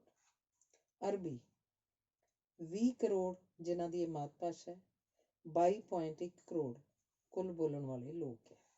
ਪੁਰਤਗਾਲ, ਜਿਨ੍ਹਾਂ ਦੀ ਮਾਤ ਭਾਸ਼ਾ ਹੈ 16 ਕਰੋੜ, ਬੋਲਣ ਵਾਲੇ 18.8 ਕਰੋੜ। ਬੰਗਾਲੀ, ਜਿਨ੍ਹਾਂ ਦੀ ਮਾਤ ਭਾਸ਼ਾ ਹੈ 18.5 ਕਰੋੜ ਤੇ ਕੁੱਲ ਬੋਲਣ ਵਾਲੇ ਵੀ 18.5 ਕਰੋੜ। ਜਾਪਾਨੀ, ਜਿਨ੍ਹਾਂ ਦੀ ਮਾਤ ਭਾਸ਼ਾ ਹੈ 12.5 ਕਰੋੜ ਤੇ ਕੁੱਲ ਬੋਲਣ ਵਾਲੇ ਲੋਕ 13.3 ਕਰੋੜ।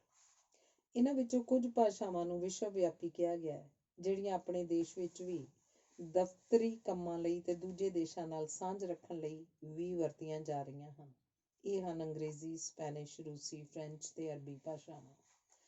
ਜਿਸ ਹਿਸਾਬ ਨਾਲ ਇਹ ਗਿਣਤੀ ਦੱਸੀ ਗਈ ਹੈ, ਸਾਫ਼ ਜ਼ਾਹਰ ਹੈ ਕਿ ਪਹਿਲੀਆਂ 10 ਜ਼ੁਬਾਨਾਂ ਦੁਨੀਆ ਦੀ 40% ਜਨਸੰਖਿਆ ਵਰਤ ਰਹੀ ਹੈ।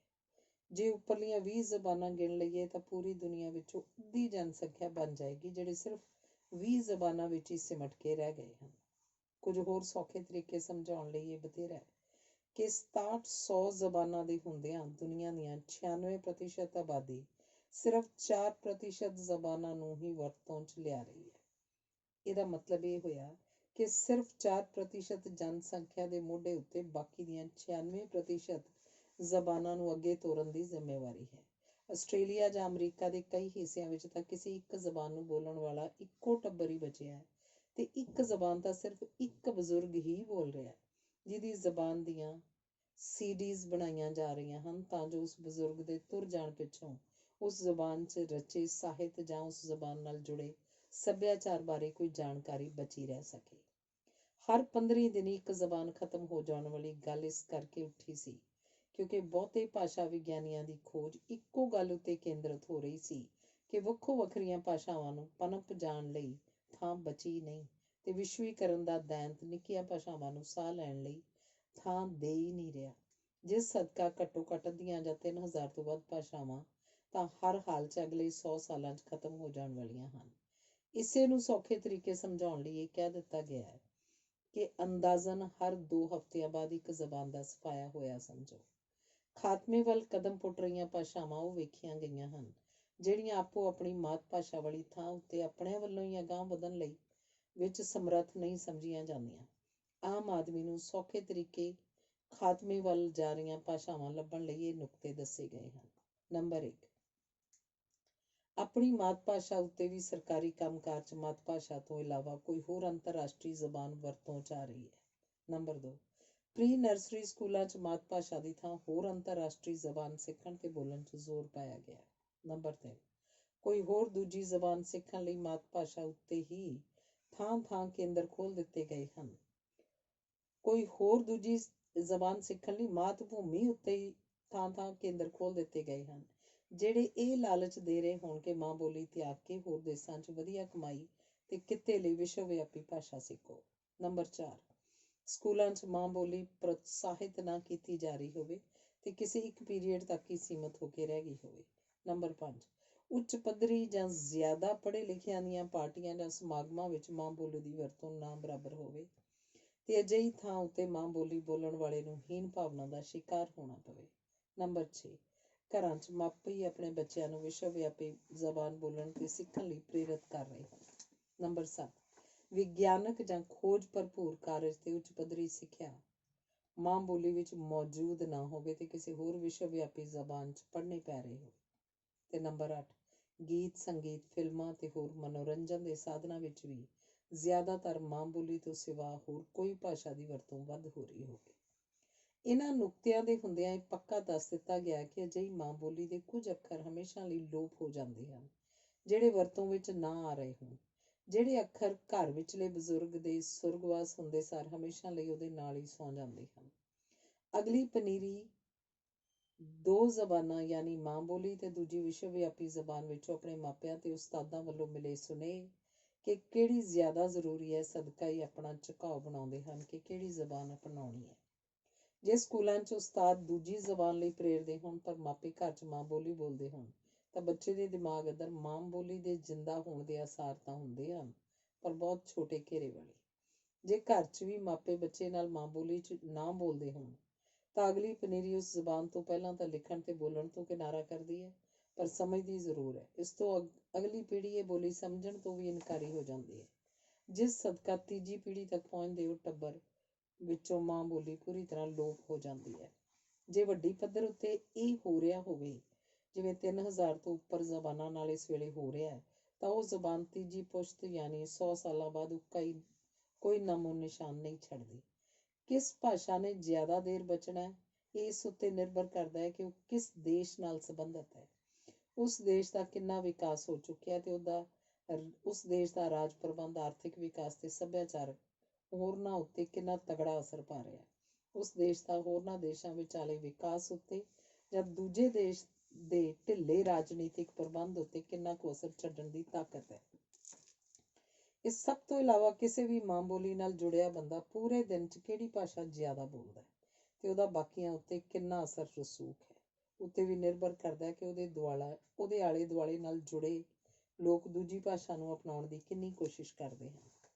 ਸਭ ਤੋਂ ਵੱਧ ਮਾਰੂ ਨੀਤੀ ਜੋ ਕਿਸੇ ਵੀ ਭਾਸ਼ਾ ਦੇ ਖਾਤਮੇ ਵੱਲ ਜਾਂਦੇ ਕਦਮ ਤੇਜ਼ ਕਰਦੀ ਹੈ ਉਹ ਹੈ ਕਿ ਆਪਸ 'ਚ ਬੋਲੀ ਜਾਣ ਵਾਲੀ ਬੋਲੀ ਵਿੱਚ ਲੋਕ ਦੂਜੀ ਭਾਸ਼ਾ ਦੇ ਕਿੰਨੇ ਕੁ ਸ਼ਬਦ ਵਰਤਦੇ ਪਏ ਹਨ ਤੇ ਲਿਖਤ ਵਿੱਚ ਵੀ ਉਹੀ ਰਲਵਾਂ ਮਿਲਵਾਂ ਰੂਪ ਹੀ ਤਾਂ ਨਹੀਂ ਉਘਾੜ ਕੇ ਸਾਹਮਣੇ ਆ ਰਿਹਾ। ਇਸੇ ਤਹਿਤ ਭਾਸ਼ਾ ਵਿਗਿਆਨੀਆਂ ਨੇ ਕਿਸੇ ਵੀ ਜ਼ਬਾਨ ਨੂੰ ਤਗੜੀ, ਢਿੱਲੀ, ਖਤਮ ਹੋਣ ਕਿਨਾਰੇ ਤੇ ਮਰ ਚੁੱਕੀ 'ਚ ਵੰਡਿਆ। ਤਗੜੀ ਜ਼ਬਾਨ ਉਹ ਹੈ ਜਿਹਦਾ ਪਸਾਰਾ 4 ਚੁਫੇਰੇ ਹੋਵੇ। ਢਿੱਲੀ ਜ਼ਬਾਨ ਉਹ ਹੈ ਜਿਸ ਉੱਤੇ ਹੋਰ ਜ਼ਬਾਨਾਂ ਦਾ ਰਲਵਾਂ ਮਿਲਵਾਂ ਅਸਰ ਹੋ ਗਿਆ ਹੋਵੇ ਤੇ ਉਸ ਵਿਚਲੀ ਕੌਮ ਦੇ ਬੱਚੇ ਹੋਰਨਾਂ ਦੇਸ਼ਾਂ ਦੀਆਂ ਜ਼ਬਾਨਾਂ ਸਿੱਖ ਕੇ ਦੂਜੇ ਦੇਸ਼ਾਂ ਵਿੱਚ ਕਮਾਈ ਕਰਨ ਲਈ ਜਾਣ ਨੂੰ ਕਾਹਲੇ ਹੋਣ। ਖਤਮ ਹੋਣ ਕਿਨਾਰੇ ਜ਼ਬਾਨ ਨਾਲ ਜੁੜੀ ਕੌਮ ਦੇ ਬੱਚੇ ਆਪਣੀ ਜ਼ਬਾਨ ਤੋਂ ਕਈ ਕਿਨਾਰਾ ਕਰ ਚੁੱਕੇ ਹੁੰਦੇ ਹਨ ਤੇ ਉਹਨਾਂ ਦੇ ਪ੍ਰੀ ਨਰਸਰੀ ਸਕੂਲਾਂ ਵਿੱਚ ਹੀ ਦੂਜੀ ਜ਼ਬਾਨ ਸਿਖਾਉਣ ਉੱਤੇ ਜ਼ੋਰ ਪਾਇਆ ਜਾ ਰਿਹਾ ਹੁੰਦਾ ਹੈ। ਅਜਿਹੀ ਜ਼ਬਾਨ 'ਚ ਉੱਚ ਵਿੱਦਿਆ ਪ੍ਰਾਪਤ ਕਰਨ ਲਈ ਵੀ ਕੁਝ ਰਚਿਆ ਨਹੀਂ ਮਿਲਦਾ ਤੇ ਸਾਰੇ ਮਜਬੂਰੀ ਤਹਿਤ ਜਾਂ ਖੁਸ਼ੀ ਨਾਲ ਦੂਜੀ ਭਾਸ਼ਾ ਵਿੱਚ ਸਿੱਖਿਆ ਪ੍ਰਾਪਤ ਕਰਦੇ ਹੁੰਦੇ ਹਨ। ਮਰ ਚੁੱਕੀ ਜ਼ਬਾਨ ਉਹ ਹੈ ਜਿਹਨੂੰ ਬੋਲਣ ਵਾਲਾ ਕੋਈ ਬਚਿਆ ਹੀ ਨਹੀਂ ਤੇ ਆਸਟ੍ਰੇਲੀਆ ਵਿੱਚ ਅਜਿਹੀਆਂ 60% ਭਾਸ਼ਾਵਾਂ ਮਰ ਚੁੱਕੀਆਂ ਹਨ ਤੇ ਹੋਰ 35% ਖਤਮ ਹੋਣ ਦੇ ਕਿਨਾਰੇ ਹਨ।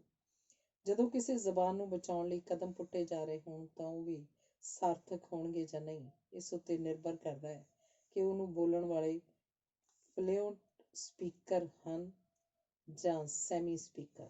ਇਹਦਾ ਮਤਲਬ ਹੈ ਕਿ ਆਪਣੀ ਮਾਂ ਬੋਲੀ ਵਿੱਚ ਗੱਲ ਕਰਦਿਆਂ ਦੂਜੀ ਭਾਸ਼ਾ ਦੇ ਕਿੰਨੇ ਕੁ ਸ਼ਬਦ ਵਰਤੋਂ 'ਚ ਲਿਆਏ ਜਾ ਰਹੇ ਹਨ। ਇਹਨਾਂ ਸਭ ਕੁਝ ਜਾਣ ਲੈਣ ਤੋਂ ਬਾਅਦ ਹੁਣ ਆਓ ਝਾਤ ਮਾਰੀਏ ਕਿ ਪੰਜਾਬੀ ਜ਼ਬਾਨ ਕਿੱਥੇ ਖੜੀ ਹੈ। ਹਰ ਅਖਬਾਰ, ਰਸਾਲੇ, ਟੀਵੀ, ਪਿੰਡ, ਸ਼ਹਿਰ 'ਚ ਆਈਲੈਟਸ ਦੇ ਇਸ਼ਤਿਹਾਰ ਲਿਸ਼ਕਦੇ ਦਿਸਦੇ ਹਨ ਜਿਹੜੇ ਇਹ ਪੱਕਾ ਕਰ ਰਹੇ ਹਨ ਕਿ ਆਪਣੀ ਮਾਂ ਬੋਲੀ ਤਿਆਗ ਕੇ ਤੇ ਦੂਜੀ ਜ਼ਬਾਨ ਅਪਣਾ ਕੇ ਜੇਬ ਭਰੀ ਜਾ ਸਕਦੀ ਹੈ। ਕੀ ਇਹ ਕਿਸੇ ਬੋਲੀ ਦੇ ਅੰਤ ਦਾ ਭਰਮ ਤਾਂ ਨਹੀਂ ਪੈਦਾ ਕਰ ਰਹੇ? ਦੂਜਾ, ਤੁਸੀਂ ਆਪ ਹੀ ਦੱਸੋ ਕਿ ਸਰਕਾਰੀ ਕੰਮਕਾਰ 'ਚ ਕਿੰਨੇ ਪ੍ਰਤੀਸ਼ਤ ਥਾਵਾਂ ਉੱਤੇ ਸਿਰਫ ਮਾਂ ਬੋਲੀ 'ਚ ਕੰਮਕਾਰ ਚੱਲ ਰਿਹਾ ਹੈ?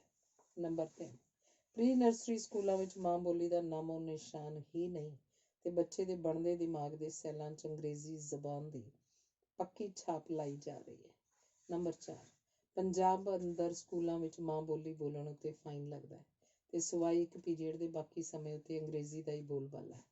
ਨੰਬਰ 5, ਉੱਚ ਪੱਧਰੀ ਜਾਂ ਜ਼ਿਆਦਾ ਪੜ੍ਹੇ ਲਿਖੇ ਲੋਕਾਂ ਤੇ ਅਫਸਰਾਂ ਵਿੱਚ ਆਪਸੀ ਬੋਲਚਾਲ ਜ਼ਿਆਦਾਤਰ ਅੰਗਰੇਜ਼ੀ ਜ਼ਬਾਨ 'ਚ ਹੀ ਹੋ ਰਹੀ ਹੈ ਤੇ ਉਹਨਾਂ ਦੇ ਬੱਚੇ ਵੀ ਪੂਰੀ ਅੰਗਰੇਜ਼ ਬਣਨ ਦੇ ਚੱਕਰ 'ਚ ਮਾਂ ਬੋਲੀ ਬੋਲਣ ਨੂੰ ਹੀਣ ਸਮਝਦੇ ਹਨ। ਨੰਬਰ 6, ਘਰਾਂ 'ਚ ਬਹੁਤੇ ਮਾਪੇ ਆਪਣੇ ਬੱਚਿਆਂ ਨੂੰ ਅੰਗਰੇਜ਼ੀ ਜ਼ਬਾਨ ਬੋਲਣ ਲਈ ਪ੍ਰੇਰਿਤ ਕਰ ਰਹੇ ਹਨ। ਨੰਬਰ 7, ਵਿਗਿਆਨਕ ਜਾਂ ਖੋਜ ਭਰਪੂਰ ਕਾਰਜ ਤੇ ਉੱਚ ਪੱਧਰੀ ਸਿੱਖਿਆ ਮਾਂ ਬੋਲੀ 'ਚ ਮੌਜੂਦ ਨਹੀਂ ਹੈ। ਨੰਬਰ 8, ਵਧੀਆ ਗੀਤ, ਸੰਗੀਤ, ਫਿਲਮਾਂ ਤੇ ਮਨੋਰੰਜਨ ਦੇ ਸਾਧਨਾਂ ਦੀ ਮਾਂ ਬੋਲੀ 'ਚ ਘਾਟ ਵੀ ਮਹਿਸੂਸ ਹੋ ਰਹੀ ਹੈ। ਨੰਬਰ 9, ਸਕੂਲਾਂ ਵਿੱਚ ਉਸਤਾਦ ਅੰਗਰੇਜ਼ੀ ਜ਼ਬਾਨ ਨੂੰ ਰਟਾਉਣ ਉੱਤੇ ਪੂਰਾ ਜ਼ੋਰ ਲਾ ਦਿੰਦੇ ਹਨ ਤੇ ਅੰਗਰੇਜ਼ੀ ਮਾਧਿਅਮ ਸਕੂਲ ਗਲੀ ਗਲੀ 'ਚ ਖੋਲ੍ਹੇ ਪਏ ਹਨ, ਜਦਕਿ ਪੰਜਾਬੀ ਮੀਡੀਅਮ ਸਕੂਲ ਦੂਰਬੀਨ ਲਾ ਕੇ ਲੱਭਣੇ ਪੈਂਦੇ ਹਨ। ਨੰਬਰ 10, ਬਹੁਤ ਘੱਟ ਜਣੇ ਆਪਣੀ ਮਾਂ ਬੋਲੀ ਨੂੰ ਪੂਰੀ ਤਰ੍ਹਾਂ ਅਪਣਾ ਰਹੇ ਹਨ। ਬਾਕੀ ਤਾਂ ਖਿਚੜੀ ਭਾਸ਼ਾ ਦੀ ਵਰਤੋਂ ਕਰਨ ਲੱਗ ਪਏ ਹਨ, ਯਾਨੀ ਅੱਧੀ ਅੰਗਰੇਜ਼ੀ ਤੇ ਅੱਧੀ ਪੰਜਾਬੀ ਜਾਂ ਹਿੰਦੀ। ਨੰਬਰ 11, ਆਰਥਿਕ ਵਿਕਾਸ ਨੂੰ ਮਾਂ ਬੋਲੀ ਨਾਲ ਕਿੰਨਾ ਕੁ ਜੋੜਿਆ ਗਿਆ, ਇਹ ਤੁਸੀਂ ਆਪ ਹੀ ਫੈਸਲਾ ਕਰ ਲਓ। ਇਹ ਸਾਰਾ ਕੁਝ ਵੇਖਦੇ ਹੋਏ ਤੇ ਹੋਰ ਮਰ ਚੁੱਕੀਆਂ ਜਾਂ ਖਤਮ ਹੋਣ ਦੇ ਕਿਨਾਰੇ ਜ਼ਬਾਨਾਂ ਬਾਰੇ ਪੂਰੀ ਪੜਤਾਲ ਕਰਨ ਤੋਂ ਬਾਅਦ ਹੀ ਭਾਸ਼ਾ ਵਿਗਿਆਨੀਆਂ ਨੇ ਪੰਜਾਬੀ ਜ਼ਬਾਨ ਨੂੰ ਪਹਿਲਾਂ ਢਿੱਲੀ ਤੇ ਫਿਰ ਖਤਮ ਹੋਣ ਕਿਨਾਰੇ ਵੱਲ ਨੂੰ ਜਾਂਦੀ ਦਰਸਾਇਆ। ਜਿੱਥੋਂ ਤੱਕ ਵਿਦੇਸ਼ਾਂ 'ਚ ਵਸਦੇ ਪੰਜਾਬੀ ਵੀਰਾਂ ਭੈਣਾਂ ਦਾ ਸਵਾਲ ਹੈ, ਆਪਣਿਆਂ ਤੋਂ ਪਰਾਂ ਓਪਰੇ ਦੇਸ਼ 'ਚ ਸਖਤ ਮਿਹਨਤ ਕਰਕੇ ਕਮਾਈ ਕਰਨੀ ਤੇ ਫਿਰ ਨਾਂ ਖੱਟਣਾ, ਉਸ ਤੋਂ ਬਾਅਦ ਆਪਣੀ ਮਾਂ ਬੋਲੀ ਦੀ ਸਾਰ ਵੀ ਲੈਣੀ ਤੇ ਪੱਲਿਓਂ ਖਰਚਾ ਕਰਕੇ ਮਾਂ ਬੋਲੀ ਵਿੱਚ ਅਖਬਾਰਾਂ ਜਾਂ ਰਸਾਲੇ ਕੱਢਣੇ, ਮਾਂ ਬੋਲੀ 'ਚ ਹੋਰ ਲੋਕਾਂ ਨੂੰ ਲਿਖਣ ਲਈ ਪ੍ਰੇਰਿਤ ਕਰਨਾ, ਦੂਜੇ ਦੇਸ਼ 'ਚ ਰਹਿੰਦੇ ਹੋਏ ਉਹਨਾਂ ਦੀ ਜ਼ਬਾਨ 'ਚ ਵੀ ਕੰਮ ਕਰਦੇ ਰਹਿਣਾ, ਪਰ ਆਪਣੀ ਜ਼ਬਾਨ ਮਿੱਝ ਕੇ ਨਹੀਂ। ਫਿਰ ਆਪਣੀ ਮਾਤ ਭੂਮੀ ਲਈ ਵੀ ਫਿਕਰਮੰਦ ਰਹਿਣਾ ਤੇ ਆਪਣੀ ਕੌਮ ਲਈ ਵੀ। ਉਸ ਤੋਂ ਬਾਅਦ ਦੂਜੇ ਦੇਸ਼ਾਂ 'ਚ ਆਪਣੀ ਮਾਂ ਬੋਲੀ ਨੂੰ ਮਾਨਤਾ ਦੁਆ ਦੇਣੀ। ਕੋਈ ਖਾਲਾ ਜੀ ਦਾ ਘਰ ਨਹੀਂ ਹੁੰਦਾ। ਰਸਾਲਿਆਂ ਜਾਂ ਅਖਬਾਰਾਂ ਰਾਹੀਂ ਆਪਣੇ ਮਾਂ ਪ੍ਰਤੀ ਅਤੇ ਉਹਦੀ ਬੋਲੀ ਪ੍ਰਤੀ ਰਿਣ ਲਾਉਣਾ ਵੀ ਇੱਕ ਵੱਖਰੀ ਕਿਸਮ ਦੀ ਮਿਸਾਲ ਹੈ। ਦੂਜੇ ਦੇਸ਼ ਆਪਣੀ ਹੋਂਦ ਦਾ ਅਹਿਸਾਸ ਕਰਵਾ ਲੈਣਾ ਦੂਜੇ ਦੇਸ਼ ਵਿੱਚ ਆਪਣੀ ਹੋਂਦ ਦਾ ਅਹਿਸਾਸ ਕਰਵਾ ਲੈਣਾ ਤਾਂ ਮੈਂ ਅੱਗੇ ਹੀ ਦੱਸ ਆਈ ਹਾਂ ਕਿ ਪੰਜਾਬੀਆਂ ਦੀ ਵਿਸ਼ੇਸ਼ਤਾ ਹੈ, ਪਰ ਮਾਂ ਬੋਲੀ ਨੂੰ ਹੋਰ ਜ਼ੁਬਾਨਾਂ ਵਿੱਚ ਤੋਰੀ ਰੱਖਣਾ ਬੇਮਿਸਾਲ ਹੈ। ਹੁਣ ਤੱਕ ਦੇ ਬੋਲੀ ਨੂੰ ਬਚਾਉਣ ਦੇ ਨੁਕਤਿਆਂ ਨੂੰ ਜੇ ਸਮਝੀਏ ਤਾਂ ਪਰਦੇਸੀ ਵੀਰਾਂ ਭੈਣਾਂ ਨੂੰ ਰਤਾ ਕੁ ਹੋਰ ਉੱਦਮ ਕਰਨ ਦੀ ਲੋੜ ਹੈ। ਕੁਝ ਪਰਦੇਸੀ ਵੀਰ ਤਾਂ ਪੰਜਾਬੀ ਜ਼ਬਾਨ ਦੇ ਸਕੂਲ ਖੋਲ੍ਹ ਚੁੱਕੇ ਹਨ ਤੇ ਅਗਲੀ ਪੁਸ਼ਤ ਤੱਕ ਆਪਣੀ ਜ਼ਬਾਨ ਦੇ ਡੂੰਘੇ ਗਿਆਨ ਨੂੰ ਤੋਰੀ ਰੱਖਣ ਦੀ ਕੋਸ਼ਿਸ਼ ਕਰ ਰਹੇ ਹਨ। ਕੁਝ ਪਰਦੇਸੀ ਵੀਰਾਂ ਨੇ ਆਪਣੇ ਬੱਚੇ ਪੰਜਾਬੀ ਜ਼ਬਾਨ ਸਮਝਣ ਜੋਗੇ ਤਾਂ ਬਣਾ ਦਿੱਤੇ ਹਨ, ਪਰ ਲਿਖਣ ਜਾਂ ਪੜ੍ਹਨ ਵੇਲੇ ਫਾਡੀ ਰਹਿ ਜਾਂਦੇ ਹਨ। ਇਸ ਤਰ੍ਹਾਂ ਜ਼ਬਾਨ ਦਾ ਘੇਰਾ ਜ਼ਰੂਰ ਸੁੰਗੜ ਜਾਣ ਵਾਲਾ ਹੈ, ਕਿਉਂਕਿ ਉਹਨਾਂ ਬੱਚਿਆਂ ਨੇ ਅੱਗੋਂ ਅਗਲੀ ਪੁਸ਼ਤ ਤੱਕ ਆਪਣੇ ਬੱਚਿਆਂ ਨੂੰ ਭਲਾ ਕਿਸ ਤਰ੍ਹਾਂ ਦੀ ਜ਼ਬਾਨ ਪਹੁੰਚਾ ਸਕਣੀ ਹੈ। ਇਹ ਸਾਰਾ ਕੁਝ ਸਮਝ ਲੈਣ ਤੋਂ ਬਾਅਦ ਇਹ ਲੋੜ ਭਾਸਦੀ ਹੈ ਕਿ ਆਪਣੀ ਜ਼ਬਾਨ ਲਈ ਬਹੁਤ ਕੁਝ ਹੋਰ ਕਰਨ ਦੀ ਲੋੜ ਹੈ। ਕਿਸੇ ਵੀ ਜ਼ੁਬਾਨ ਦਾ ਘੇਰਾ ਚੌੜਾ ਕਰਨ ਦੇ ਨੁਕਤੇ ਜਿਹੜੇ ਭਾਸ਼ਾ ਵਿਗਿਆਨੀਆਂ ਨੇ ਸੁਝਾਏ ਹਨ, ਉਹਨਾਂ ਤਹਿਤ ਨੰਬਰ 1, ਅੰਤਰਰਾਸ਼ਟਰੀ ਮੁਕਾਬਲਿਆਂ ਵਿੱਚ ਉਸ ਜ਼ਬਾਨ ਦਾ ਸ਼ਾਮਲ ਹੋਣਾ ਜ਼ਰੂਰੀ। ਦੂਜਾ, ਖੋਜ ਪੱਤਰ ਉਸ ਜ਼ਬਾਨ 'ਚ ਲਿਖੇ ਹੋਣੇ ਜ਼ਰੂਰੀ ਹਨ। ਨੰਬਰ 3, ਉਸ ਜ਼ਬਾਨ 'ਚ ਲਿਖੇ ਅੰਸ਼ ਦੂਜੀ ਜ਼ਬਾਨ ਵਾਲਿਆਂ ਲਈ ਖਿੱਚ ਦਾ ਕੇਂਦਰ ਬਣਨ। ਨੰਬਰ 4, ਜਦੋਂ ਕਿਸੇ ਅਜਿਹੇ ਦੇਸ਼ 'ਚ ਰਹਿੰਦੇ ਹੋਵੋ ਜਿੱਥੇ ਵਿਸ਼ਵ ਵਿਆਪੀ ਜ਼ਬਾਨ ਦਾ ਬੋਲਬਾਲਾ ਹੋਵੇ ਤਾਂ ਉੱਥੇ ਘਰਾਂ 'ਚ ਸਿਰਫ ਮਾਂ ਬੋਲੀ ਦੀ ਵਰਤੋਂ ਜ਼ਰੂਰੀ ਹੁੰਦੀ ਹੈ, ਤਾਂ ਜੋ ਬੱਚੇ ਦੀ ਸਾਂਝ ਉਸ ਜ਼ਬਾਨ ਨਾਲ ਨਾ ਟੁੱਟੇ। 5, ਪ੍ਰੀ ਨਰਸਰੀ ਤੇ ਮੁੱਢਲੀ ਪੜ੍ਹਾਈ ਮਾਂ ਬੋਲੀ 'ਚ ਹੋਣੀ ਲਾਜ਼ਮੀ ਹੈ। ਜਿਵੇਂ ਨਿਊਜ਼ੀਲੈਂਡ 'ਚ ਮਾਓਰੀ ਲੋਕਾਂ ਨੇ ਆਪਣੀ ਜ਼ਬਾਨ ਨੂੰ ਜ਼ਿੰਦਾ ਰੱਖਣ ਲਈ ਆਪਣੇ ਪੱਧਰ ਉੱਤੇ ਅਜਿਹੇ ਸਕੂਲ ਖੋਲ੍ਹ ਲਏ ਹਨ। 6ਵਾਂ, ਜ਼ਬਾਨ ਵਿਚਲੇ ਅੱਖਰਾਂ ਦੇ ਕਾਇਦੇ ਵੱਡੀ ਪੱਧਰ ਉੱਤੇ ਮਿਲਣੇ ਜ਼ਰੂਰੀ ਹਨ, ਜਿਨ੍ਹਾਂ 'ਚ ਢੇਰ ਸਾਰੀਆਂ ਅਜਿਹੀਆਂ ਤਸਵੀਰਾਂ ਹੋਣੀਆਂ ਜ਼ਰੂਰੀ ਹਨ ਜਿਨ੍ਹਾਂ ਨੂੰ ਬੱਚਾ ਰੋਜ਼ ਵੇਖਦਾ ਰਹਿੰਦਾ ਹੋਵੇ। ਮਸਲਨ ਉਂਗਲ, ਪੱਖਾ, ਕਮੀਜ਼, ਪੌੜੀ ਆਦਿ, ਨਾ ਕਿ ਊਠ, ਗਿਰਝ ਆਦਿ ਜੋ ਬੱਚੇ ਨੂੰ ਕਦੇ ਵੇਖੇ ਹੀ ਨਾ ਹੋਣ। ਨੰਬਰ 7, ਉਸ ਜ਼ਬਾਨ 'ਚ ਬੱਚੇ ਲਈ ਗੀਤ ਰਚੇ ਹੋਣੇ ਜ਼ਰੂਰੀ ਹਨ। ਨੰਬਰ 8, ਦਾਦੀਆਂ ਨਾਨੀਆਂ ਵੱਲੋਂ ਸੁਣਾਈਆਂ ਜਾ ਰਹੀਆਂ ਬਾਲ ਕਹਾਣੀਆਂ ਬਹੁਤ ਜ਼ਰੂਰੀ ਹਨ। ਇਹ ਬੱਚੇ ਦੇ ਦਿਮਾਗ ਬਣਤਰ ਦੇ ਸਮੇਂ ਪੱਕੇ ਛਾਪੇ ਜਾਂ ਹਾਰਡ ਡਿਸਕ ਵਾਂਗ ਅਸਰ ਛੱਡਦੇ ਹਨ ਤੇ ਬੱਚੇ ਦੀ ਮਾਂ ਬੋਲੀ ਨਾਲ ਪੱਕੀ ਪੀਡੀ ਸਾਂਝ ਪੈ ਜਾਂਦੀ ਹੈ। ਨੰਬਰ 9, ਵੱਖੋ ਵੱਖਰੇ ਕਿੱਤਿਆਂ ਨਾਲ ਸੰਬੰਧਿਤ ਵਿਦਵਾਨਾਂ ਨੂੰ ਆਪੋ ਆਪਣੇ ਕਿੱਤੇ ਦੀ ਜਾਣਕਾਰੀ ਮਾਂ ਬੋਲੀ 'ਚ ਰੱਖਣੀ ਚਾਹੀਦੀ ਹੈ, ਜਿਸ ਨਾਲ ਬੋਲੀ ਭਰਪੂਰ ਹੋ ਜਾਂਦੀ ਹੈ। ਬੋਲੀ ਵਿਚਲੇ ਵਿਆਕਰਨ ਆਦਿ ਦੀਆਂ ਸੀਡੀਜ਼ ਬਣਾ ਦੇਣੀਆਂ ਚਾਹੀਦੀਆਂ ਹਨ ਤਾਂ ਜੋ ਜ਼ਿਆਦਾ ਪਸਾਰ ਹੋ ਸਕੇ। ਨੰਬਰ 11, ਕਿਸੇ ਵੀ ਜ਼ਬਾਨ ਨਾਲ ਜੁੜੇ ਸੱਭਿਆਚਾਰ ਤੋਂ ਹੋਰ ਲੋਕਾਂ ਨੂੰ ਜਾਣੂ ਕਰਵਾਉਣ ਲਈ ਵੱਖੋ ਵੱਖਰੀਆਂ ਜ਼ਬਾਨਾਂ 'ਚ ਤਰਜਮਾ ਕਰਕੇ ਮੁਫਤ ਸਾਹਿਤ ਵੰਡਣਾ ਜ਼ਰੂਰੀ ਹੈ। ਇਹ ਸਭ ਤਾਂ ਹੋਏ ਭਾਸ਼ਾ ਵਿਗਿਆਨੀਆਂ ਵੱਲੋਂ ਸੁਝਾਏ ਨੁਕਤੇ। ਜੇ ਹੁਣ ਆਪਾਂ ਸਮਝ ਚੁੱਕੇ ਹਾਂ ਕਿ ਸਾਡੀ ਭਾਸ਼ਾ ਵਿਸ਼ਵ ਵਿਆਪੀ ਨਹੀਂ ਹੈ ਤੇ ਵਿਸ਼ਵੀਕਰਨ ਦਾ ਦੈਂਤ ਇਹਨੂੰ ਜ਼ਰੂਰ ਹੜੱਪ ਕਰ ਲਏਗਾ, ਕਿਉਂਕਿ ਜਿੰਨੇ ਵੀ ਜ਼ਬਾਨ ਨੂੰ ਮਰਨ ਵੱਲ ਧੱਕਣ ਦੇ ਕਾਰਨ ਹਨ ਉਹ ਇਹਨੂੰ ਚੁਫੇਰਿਓਂ ਜੱਫਾ ਮਾਰਨ ਨੂੰ ਤਿਆਰ ਬੈਠੇ ਹਨ, ਤਾਂ ਅਜੇ ਵੀ ਵੇਲਾ ਹੈ ਕਿ ਸੰਭਲ ਜਾਈਏ। ਆਈਲੈਟਸ ਦੇ ਬੁਖਾਰ ਦਾ ਇਲਾਜ ਛੇਤੀ ਜ਼ਰੂਰੀ ਹੈ ਤੇ ਪ੍ਰੀ ਨਰਸਰੀ ਸਕੂਲਾਂ 'ਚ ਸਿਰਫ ਮਾਂ ਬੋਲੀ 'ਚ ਸਿੱਖਿਆ ਲਾਜ਼ਮੀ ਕਰ ਦੇਣੀ ਚਾਹੀਦੀ ਹੈ। ਜਿਹੜੇ ਮਾਪਿਆਂ ਦੇ ਦਿਲਾਂ 'ਚ ਇਹ ਵਹਿਮ ਘਰ ਕਰ ਚੁੱਕਾ ਹੈ ਕਿ ਉਹਨਾਂ ਦੇ ਬੱਚੇ ਬਾਅਦ 'ਚ ਅੰਗਰੇਜ਼ੀ ਜ਼ਬਾਨ ਨਹੀਂ ਸਿੱਖ ਸਕਣਗੇ, ਉਹਨਾਂ ਨੂੰ ਇਹ ਦੱਸਣਾ ਜ਼ਰੂਰੀ ਹੈ ਕਿ ਸਾਬਤ ਹੋ ਚੁੱਕੀ ਗੱਲ ਹੈ ਕਿ ਜਿਹੜੇ ਬੱਚੇ ਮਾਂ ਬੋਲੀ ਵਿੱਚ ਪਰਪੱਕ ਹੋਣ ਉਹਨਾਂ ਨੂੰ ਬਾਅਦ 'ਚ 2 ਛੱਡ 3 ਜ਼ਬਾਨਾਂ ਸਿੱਖਣ 'ਚ ਵੀ ਕੋਈ ਤਕਲੀਫ ਨਹੀਂ ਹੁੰਦੀ। ਬਲਕਿ ਅਜਿਹੇ ਬੱਚੇ ਹੋਰ ਜ਼ਬਾਨਾਂ ਛੇਤੀ ਤੇ ਵਧੀਆ ਤਰੀਕੇ ਨਾਲ ਸਿੱਖਦੇ ਹਨ।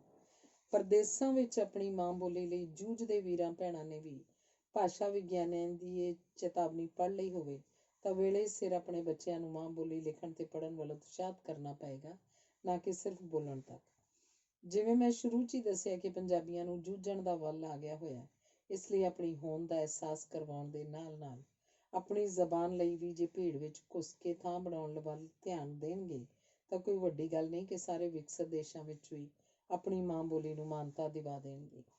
ਇਹ ਤਾਂ ਹੋਈ ਵਿਦੇਸ਼ਾਂ ਵਿੱਚ ਵਸਦੇ ਵੀਰਾਂ ਭੈਣਾਂ ਬਾਰੇ ਗੱਲ। ਜਿੱਥੋਂ ਤੱਕ ਪੰਜਾਬ ਦਾ ਸਵਾਲ ਹੈ, ਇੱਥੇ ਤਾਂ ਮਾਂ ਬੋਲੀ ਦੇ ਮਰ ਜਾਣ ਵੱਲ ਜਾਂਦੇ ਕਦਮਾਂ ਉੱਤੇ ਹਮਲੇ ਕੋਈ ਰੋਕ ਨਹੀਂ ਲੱਗੀ।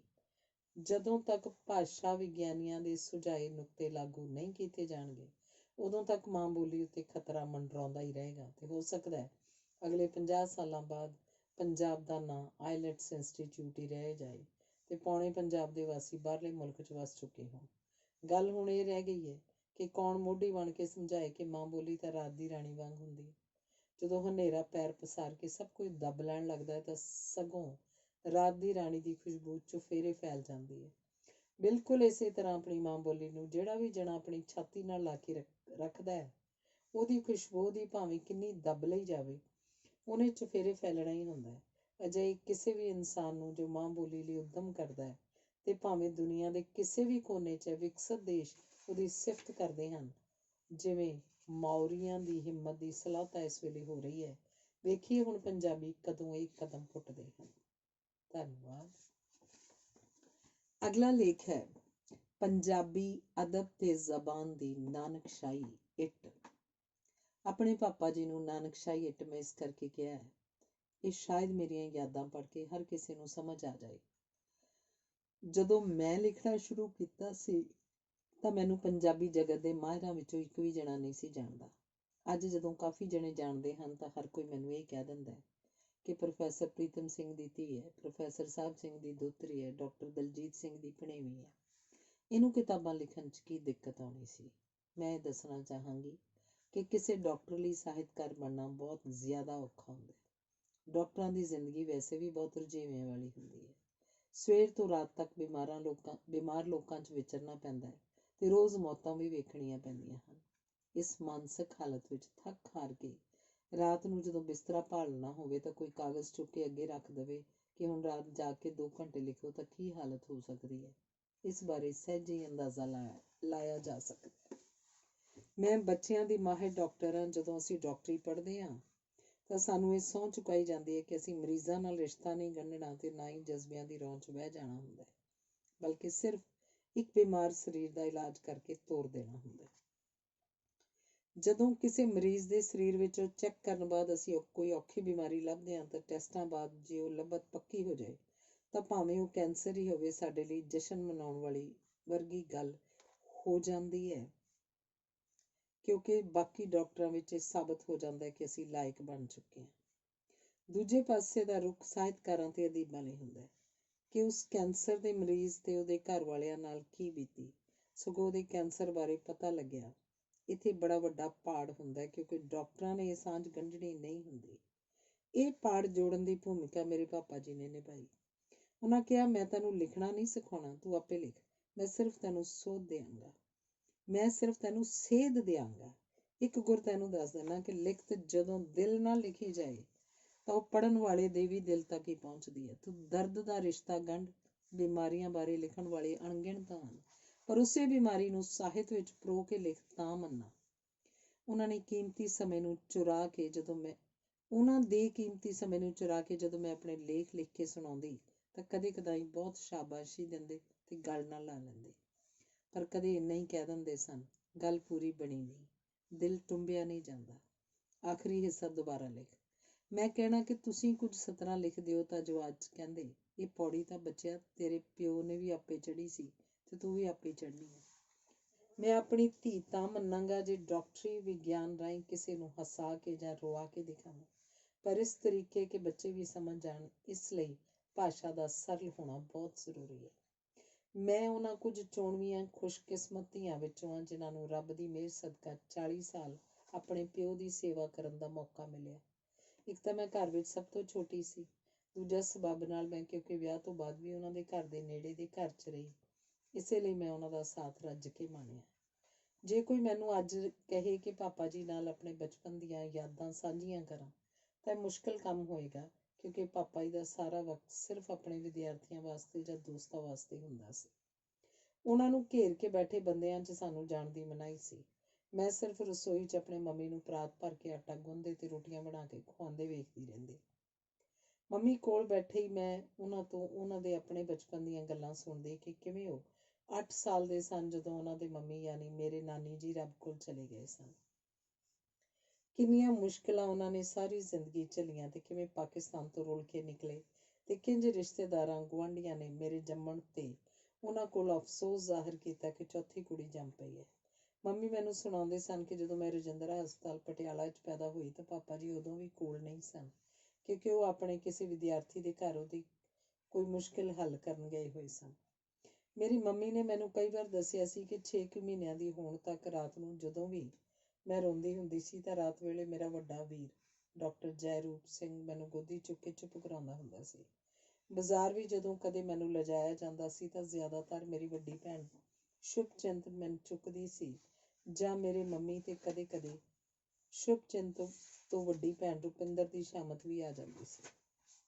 ਕਿਸੇ ਵੀ ਜਮਾਤ ਵਿੱਚ ਪਾਪਾ ਜੀ ਨੇ ਮੈਨੂੰ ਕਦੇ ਨਹੀਂ ਪੜ੍ਹਾਇਆ, ਕਿਉਂਕਿ ਕਾਲਜ ਵਿੱਚ ਪੜ੍ਹਨ ਤੋਂ ਬਾਅਦ ਵੀ ਉਹਨਾਂ ਦੇ ਵਿਦਿਆਰਥੀ ਉਹਨਾਂ ਨੂੰ ਕਦੇ ਵਿਹਲੇ ਹੋਣ ਹੀ ਨਹੀਂ ਸੀ ਦਿੰਦੇ। ਮੈਨੂੰ ਬਹੁਤ ਗੁੱਸਾ ਆਉਂਦਾ ਸੀ ਕਿ ਸਾਰਾ ਦਿਨ ਘਰ 'ਚ ਲੋਕ ਪਾਪਾ ਜੀ ਨੂੰ ਕਿਉਂ ਘੇਰ ਕੇ ਬੈਠੇ ਰਹਿੰਦੇ ਹਨ। ਪਤਾ ਨਹੀਂ ਕਿਹੜੀਆਂ ਨਾ ਮੁੱਕਣ ਵਾਲੀਆਂ ਗੱਲਾਂ ਕਰਦੇ ਰਹਿੰਦੇ ਹਨ। ਕਿਉਂ ਮੇਰੇ ਲਈ ਉਹਨਾਂ ਕੋਲ ਵਕਤ ਹੀ ਨਹੀਂ ਹੁੰਦਾ। ਇੱਥੋਂ ਤੱਕ ਕਿ 10ਵੀਂ ਜਮਾਤ 'ਚ ਪਾਪਾ ਜੀ ਦਾ ਇੱਕ ਲੇਖ ਸਾਡੀ ਪੰਜਾਬੀ ਦੀ ਜਮਾਤ 'ਚ ਪੜ੍ਹਾਇਆ ਗਿਆ ਤੇ ਮੈਨੂੰ ਕਈ ਸਤਰਾਂ ਬਹੁਤ ਔਖੀਆਂ ਜਾਪੀਆਂ, ਪਰ ਉਹਨਾਂ ਦਾ ਮਤਲਬ ਕਲਾਸ ਦੀ ਟੀਚਰ ਕੋਲੋਂ ਹੀ ਪੁੱਛਣਾ ਪਿਆ, ਕਿਉਂਕਿ ਮੈਨੂੰ ਪਤਾ ਸੀ ਪਾਪਾ ਜੀ ਕੋਲ ਉੱਕਾ ਹੀ ਵਕਤ ਨਹੀਂ ਹੋਣਾ। ਉਹਨਾਂ ਨੂੰ ਤਾਂ ਇਹ ਵੀ ਨਹੀਂ ਸੀ ਯਾਦ ਹੁੰਦਾ ਕਿ ਮੈਂ ਕਿਹੜੀ ਕਲਾਸ 'ਚ ਪੜ੍ਹਦੀ ਹਾਂ। ਕਈ ਦੋਸਤ ਮਿੱਤਰ ਅੱਧੀ ਰਾਤ ਵੀ ਜੇ ਆਪਣੀ ਤਕਲੀਫ ਕਾਰਨ ਸੱਦ ਲੈਂਦਾ ਤਾਂ ਪਾਪਾ ਜੀ ਫੱਟ ਉਹਦੇ ਨਾਲ ਨੱਠ ਪੈਂਦੇ ਸਨ।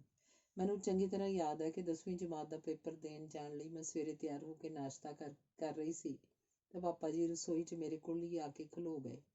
ਬਹੁਤ ਸਾਰਾ ਪਿਆਰ ਕਰਕੇ ਪੁੱਛਣ ਲੱਗੇ, ਅੱਜ ਸਕੂਲ ਬਸਤਾ ਨਹੀਂ ਲੈ ਕੇ ਜਾਣਾ? ਮੈਂ ਕਿਹਾ ਨਹੀਂ ਪਾਪਾ ਜੀ, ਅੱਜ ਮੇਰਾ ਫਾਈਨਲ ਪੇਪਰ ਹੈ। ਉਹਨਾਂ ਪੁੱਛਿਆ ਕਿਹੜੀ ਕਲਾਸ ਦਾ ਤੇ ਕਿਹੜੇ ਵਿਸ਼ੇ ਦਾ? ਮੈਂ ਕਿਹਾ 10ਵੀਂ ਜਮਾਤ ਦਾ ਤੇ ਪੰਜਾਬੀ ਦਾ। ਮੈਨੂੰ ਕਹਿਣ ਲੱਗੇ ਅੱਛਾ ਫਿਰ ਕਿਤਾਬ ਤਾਂ ਵਿਖਾ ਜ਼ਰਾ। ਮੈਂ ਹੱਸ ਕੇ ਕਿਹਾ ਕੀ ਇਸ ਵੇਲੇ ਕੁਝ ਪੜ੍ਹਾਉਣ ਦਾ ਖਿਆਲ ਤਾਂ ਨਹੀਂ ਆਇਆ? ਮੈਂ ਤਾਂ ਬਸ ਇਸ ਤੋਂ ਅੱਗੇ ਡਾਕਟਰ ਨਹੀਂ ਕਰਨੀ ਹੈ। ਮੇਰਾ ਤਾਂ ਅੱਜ ਤੋਂ ਬਾਅਦ ਕਦੇ ਪੰਜਾਬੀ ਪੜ੍ਹਨ ਦਾ ਕੋਈ ਵਿਚਾਰ ਨਹੀਂ, ਕਿਉਂਕਿ ਮੇਰੀ ਸਾਰੀ ਡਾਕਟਰੀ ਪੜ੍ਹਾਈ ਅੰਗਰੇਜ਼ੀ 'ਚ ਹੋਣੀ ਹੈ ਤੇ ਮੈਡੀਕਲ 'ਚ ਪੰਜਾਬੀ ਵਿਸ਼ਾ ਨਹੀਂ ਹੁੰਦਾ। ਮੇਰੀ ਗੱਲ ਅਣਸੁਣੀ ਕਰਕੇ ਉਹਨਾਂ ਕਿਤਾਬ ਖੋਲ੍ਹੀ ਤੇ ਵਰਕੇ ਫਰੋਲ ਕੇ ਪੁੱਛਣ ਲੱਗੇ, ਇਹ ਚੌਥਾ ਚੈਪਟਰ ਪੜ੍ਹ ਲਿਆ ਚੰਗੀ ਤਰ੍ਹਾਂ? ਮੈਂ ਕਿਹਾ ਨਹੀਂ, ਇਹ ਬਹੁਤ ਔਖਾ ਹੈ। ਅਸੀਂ ਸਾਰੀ ਕਲਾਸ ਨਹੀਂ ਚੱਜ ਨਾਲ ਨਹੀਂ ਪੜ੍ਹਿਆ, ਜਿੰਨਾ ਕੁ ਮੰਮੀ ਨੇ ਸਮਝਾਇਆ ਮੈਂ ਸਮਝ ਲਿਆ। ਕਹਿਣ ਲੱਗੇ ਇਹ ਤਾਂ ਪੜ੍ਹਨਾ ਬਹੁਤ ਜ਼ਰੂਰੀ ਹੈ, ਇਮਤਿਹਾਨ 'ਚ ਆ ਸਕਦਾ। ਮੈਂ ਘੜੀ ਵੇਖੀ ਤਾਂ ਮੇਰੀ ਸਕੂਲ ਬੱਸ ਆਉਣ 'ਚ 7-8 ਮਿੰਟ ਬਾਕੀ ਸਨ। ਮੈਂ ਜਾਣ ਦੀ ਕਾਹਲ ਮਚਾ ਦਿੱਤੀ। ਉਹ ਸ਼ਾਂਤ ਚਿੱਤ ਉਸ ਚੈਪਟਰ ਦੀਆਂ ਬਰੀਕੀਆਂ ਮੇਰੇ ਅੱਗੇ ਪਿੱਛੇ ਫਿਰ ਕੇ ਸਮਝਾਉਂਦੇ ਰਹੇ ਤੇ ਮੈਂ ਸੁਣੀ ਅਣਸੁਣੀ ਕਰਕੇ ਪੈਨ ਪੈਨਸਿਲ ਇਕੱਠੇ ਕਰਕੇ ਬਾਹਰ ਭੱਜਣ ਦੀ ਕੀਤੀ। ਬਾਹਰ ਗੇਟ ਤੱਕ ਉਹ ਨਾਲ ਤੁਰਦੇ ਮੈਨੂੰ ਉਸ ਲੇਖ ਦਾ ਸਾਰ ਦੱਸਦੇ ਰਹੇ। ਜਦੋਂ ਮੈਂ ਪੇਪਰ ਦੇਣ ਲਈ ਬੈਠੀ ਤਾਂ ਪਰਚਾ ਵੇਖ ਕੇ ਮੇਰਾ ਰੰਗ ਉੱਡ ਗਿਆ, ਕਿਉਂਕਿ ਪਹਿਲਾ ਸਵਾਲ ਉਸੇ ਲੇਖ ਦਾ ਸਾਰ ਸੀ ਜਿਹੜਾ ਪਾਪਾ ਜੀ ਮੇਰੇ ਕੰਨਾਂ ਵਿੱਚ ਬਦੋ-ਬਦੀ ਧੱਕ ਰਹੇ ਸਨ। ਸਾਰੇ ਹਾਲ ਕਮਰੇ 'ਚ ਉਸ ਸਵਾਲ ਨੂੰ ਲੈ ਕੇ ਰੌਲਾ ਪੈ ਗਿਆ ਸੀ, ਕਿਉਂਕਿ ਉਹ ਕਿਸੇ ਨੂੰ ਚੱਜ ਨਾਲ ਨਹੀਂ ਸੀ ਆਉਂਦਾ ਤੇ ਨੰਬਰ ਸਭ ਤੋਂ ਵੱਧ ਉਸੇ ਦੇ ਸਨ। ਮੈਂ ਮੱਥਾ ਠੋਕ ਕੇ ਪਾਪਾ ਜੀ ਦੇ ਕਹੇ ਇੱਕ ਸ਼ਬਦ ਨੂੰ ਯਾਦ ਕਰਕੇ ਜਵਾਬ ਲਿਖਣਾ ਸ਼ੁਰੂ ਕੀਤਾ। ਮੈਂ ਕਿਉਂਕਿ ਸੁਣਿਆ ਅਣਸੁਣਿਆ ਕਰ ਰਹੀ ਸੀ, ਇਸ ਲਈ ਯਾਦ ਵੀ ਥੋੜ੍ਹਾ ਹੀ ਰਿਹਾ, ਪਰ ਜਿੰਨਾ ਵੀ ਰਿਹਾ ਉਹਨੇ ਮੈਨੂੰ ਪੰਜਾਬ 'ਚ 10ਵੀਂ ਜਮਾਤ ਦੇ ਪੰਜਾਬੀ ਦੇ ਪਰਚੇ ਵਿੱਚ ਅੱਵਲ ਲਿਆ ਦਿੱਤਾ। ਮੈਨੂੰ ਯਕੀਨ ਸੀ ਕਿ ਘਰ ਜਾ ਕੇ ਝਿੜਕਾਂ ਪੈਣਗੀਆਂ, ਪਰ ਪਾਪਾ ਜੀ ਨੇ ਸਿਰਫ ਇੰਨਾ ਹੀ ਕਿਹਾ, ਸਿਆਣਿਆਂ ਦਾ ਕਿਹਾ ਤੇ ਔਲਿਆਂ ਦਾ ਖਾਧਾ ਬਾਅਦ 'ਚ ਹੀ ਪਤਾ ਲੱਗਦਾ ਹੈ। ਮੈਂ ਆਪਣੀ ਮੰਮੀ ਦੇ ਮੂੰਹ ਤੇ ਕਦੇ ਸ਼ਿਕਨ ਨਹੀਂ ਵੇਖੀ ਸੀ ਕਿ ਪਾਪਾ ਜੀ ਕੋਲ ਸਾਡੇ ਲਈ ਵਕਤ ਨਹੀਂ ਹੁੰਦਾ। ਜਦੋਂ ਮੈਂ ਇਹ ਗੱਲ ਛੇੜਨੀ ਤਾਂ ਉਹਨਾਂ ਮੈਨੂੰ ਇਹੀ ਕਹਿ ਕੇ ਚੁੱਪ ਕਰਵਾ ਦੇਣਾ ਕਿ ਪਾਪਾ ਜੀ ਨੂੰ ਰੱਬ ਨੇ ਇੱਕ ਵੱਖਰਾ ਕੰਮ ਕਰਨ ਲਈ ਭੇਜਿਆ, ਪੰਜਾਬੀ ਜ਼ਬਾਨ ਦੇ ਦੀਵੇ ਨੂੰ ਵਾਵਰੋਲਿਆਂ ਤੋਂ ਆਪਣੇ ਦੋਹਾਂ ਹੱਥਾਂ ਨਾਲ ਬੁਝਣ ਤੋਂ ਬਚਾਉਣਾ। ਮੈਂ ਅੱਗੋਂ ਟੋਕ ਦੇਣਾ, ਭਾਵੇਂ ਉਸ ਸੇਕ ਨਾਲ ਆਪਣੇ ਹੱਥ ਝੁਲਸ ਜਾਣ ਤੇ ਆਪਣਾ ਟੱਬਰ ਮੁੱਕ ਜਾਏ। ਉਹਨਾਂ ਮੈਨੂੰ ਆਰੇ ਲਾ ਕੇ ਕਦੇ ਆਪਣੇ ਬਚਪਨ ਤੇ ਕਦੇ ਪਾਪਾ ਜੀ ਦੇ ਖਰੜੇ ਇਕੱਠੇ ਕਰਨ ਲਈ ਕੀਤੀ ਜੀ ਤੋੜ ਮਿਹਨਤ ਤੇ ਉਸ ਵਾਸਤੇ ਸਿਖਰ ਦੁਪਹਿਰੇ ਧੁੱਪੇ ਪੈਦਲ ਪਿੰਡ ਫਿਰਨ ਬਾਰੇ ਦੱਸਣਾ। ਕਦੇ ਉਹਨਾਂ ਆਪਣੇ ਬਾਰੇ ਦੱਸਣਾ ਕਿ ਕਿਵੇਂ ਉਸ ਜ਼ਮਾਨੇ ਵਿੱਚ ਵੀ ਉਹਨਾਂ ਕੁੜੀ ਹੋਣ ਦੇ ਬਾਵਜੂਦ BA ਪੜ੍ਹਾਈ ਪੂਰੀ ਕੀਤੀ ਜਦੋਂ ਲੋਕ ਕੁੜੀਆਂ ਨੂੰ ਪੜ੍ਹਨ ਲਈ ਘਰੋਂ ਬਾਹਰ ਵੀ ਨਹੀਂ ਸੀ ਕੱਢਦੇ।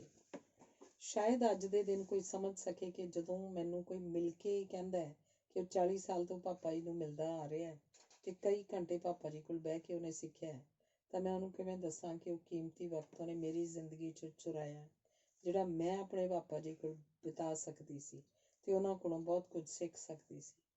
ਜਦੋਂ ਮੇਰਾ ਵਿਆਹ ਹੋਣਾ ਸੀ ਤਾਂ ਵਿਆਹ ਵਾਲੇ ਦਿਨ ਤੋਂ ਇੱਕ ਦਿਨ ਪਹਿਲਾਂ ਸ਼ਾਮ ਨੂੰ ਪਾਪਾ ਜੀ ਮੇਰੇ ਕੋਲ ਆ ਕੇ ਬੈਠੇ ਤੇ ਕਹਿਣ ਲੱਗੇ, ਅੱਜ ਬੱਲਿਆ ਤੇਰੇ ਨਾਲ ਜ਼ਰੂਰੀ ਗੱਲ ਕਰਨੀ ਹੈ। ਮੈਂ ਬਹੁਤ ਖੁਸ਼ ਹੋਈ ਕਿ ਸ਼ੁਕਰ ਹੈ ਪਾਪਾ ਜੀ ਨੇ ਵਕਤ ਕੱਢਿਆ। ਕਹਿਣ ਲੱਗੇ, ਮੇਰੀ ਪਿਆਰੀ ਬੱਚੀਏ, ਤੈਨੂੰ ਵਧੀਆ ਜ਼ਿੰਦਗੀ ਜਿਉਣ ਦਾ ਗੁਰ ਦੱਸਣਾ। ਇਸ ਗੁਰ ਨਾਲ ਉਮਰ ਵੀ ਲੰਮੀ ਭੋਗੀ ਜਾ ਸਕਦੀ ਹੈ। ਇਹ ਮੇਰੀ ਜ਼ਿੰਦਗੀ ਦਾ ਸਾਰ ਵੀ ਹੈ। ਦਰਅਸਲ ਤੂੰ ਹੁਣ ਨਵੇਂ ਘਰ 'ਚ ਨਵੇਂ ਲੋਕਾਂ 'ਚ ਰਚਣਾ ਹੈ। ਇਹ ਯਾਦ ਰੱਖੀ ਕਿ ਕੋਈ ਇਨਸਾਨ ਮੁਕੰਮਲ ਨਹੀਂ ਹੁੰਦਾ। ਹਰ ਇੱਕ 'ਚ ਖਾਮੀਆਂ ਹੁੰਦੀਆਂ ਨੇ। ਜੇ ਅਸੀਂ ਖਾਮੀਆਂ ਨੂੰ ਨਜ਼ਰਅੰਦਾਜ਼ ਕਰ ਦਈਏ ਤਾਂ ਉਹ ਇਨਸਾਨ 'ਚ ਗੁਣ ਹੀ ਗੁਣ ਦਿਸਣ ਲੱਗ ਪੈਂਦੇ ਹਨ। ਇਸੇ ਲਈ ਉਹ ਇਨਸਾਨ ਦੋਸਤੀ ਕਰਨ ਦੇ ਕਾਬਿਲ ਬਣ ਜਾਂਦਾ ਹੈ। ਜਿੰਨੇ ਜ਼ਿਆਦਾ ਦੋਸਤ ਹੋਣ ਓਨੀ ਜ਼ਿਆਦਾ ਲੰਮੀ ਉਮਰ ਹੋ ਜਾਂਦੀ ਹੈ, ਕਿਉਂਕਿ ਓਨੀਆਂ ਹੀ ਦੁਆਵਾਂ ਵੱਧ ਜਾਂਦੀਆਂ ਹਨ ਤੇ ਰਿਸ਼ਤੇ ਵੀ ਓਨੇ ਹੀ ਜ਼ਿਆਦਾ ਨਿੱਘੇ ਹੋ ਜਾਂਦੇ ਹਨ। ਇਹੋ ਜਿਹੇ ਸਦੀਵੀ ਰਿਸ਼ਤੇ ਹੀ ਤੂੰ ਗੰਢਣੇ ਹਨ।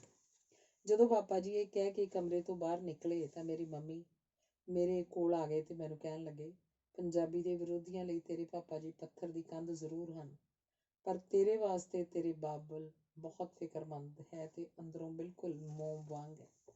2 ਦਿਨਾਂ ਤੋਂ ਕੁਝ ਲਿਖ ਨਹੀਂ ਸਕੇ ਕਿਉਂਕਿ ਉਹਨਾਂ ਨੂੰ ਪਤਾ ਹੈ ਹੁਣ ਤੂੰ ਸਾਡੀ ਬੁੱਕਲ 'ਚ ਉਡਾਰੀ ਮਾਰ ਜਾਣੀ ਹੈ। ਮੈਂ ਵੀ ਤੈਨੂੰ ਇੱਕ ਗੁਰ ਦੱਸਣਾ ਕਿ ਔਰਤ ਦੇ ਹੱਥ 'ਚ ਹੁੰਦਾ ਹੈ ਘਰ ਵਸਾਉਣਾ ਜਾਂ ਉਜਾੜਨਾ। ਲੋਕ ਕਿਸੇ ਨੂੰ ਸੁਖੀ ਨਹੀਂ ਵੇਖ ਸਕਦੇ ਤੇ ਪੱਥਰ ਜ਼ਰੂਰ ਮਾਰਦੇ ਹਨ।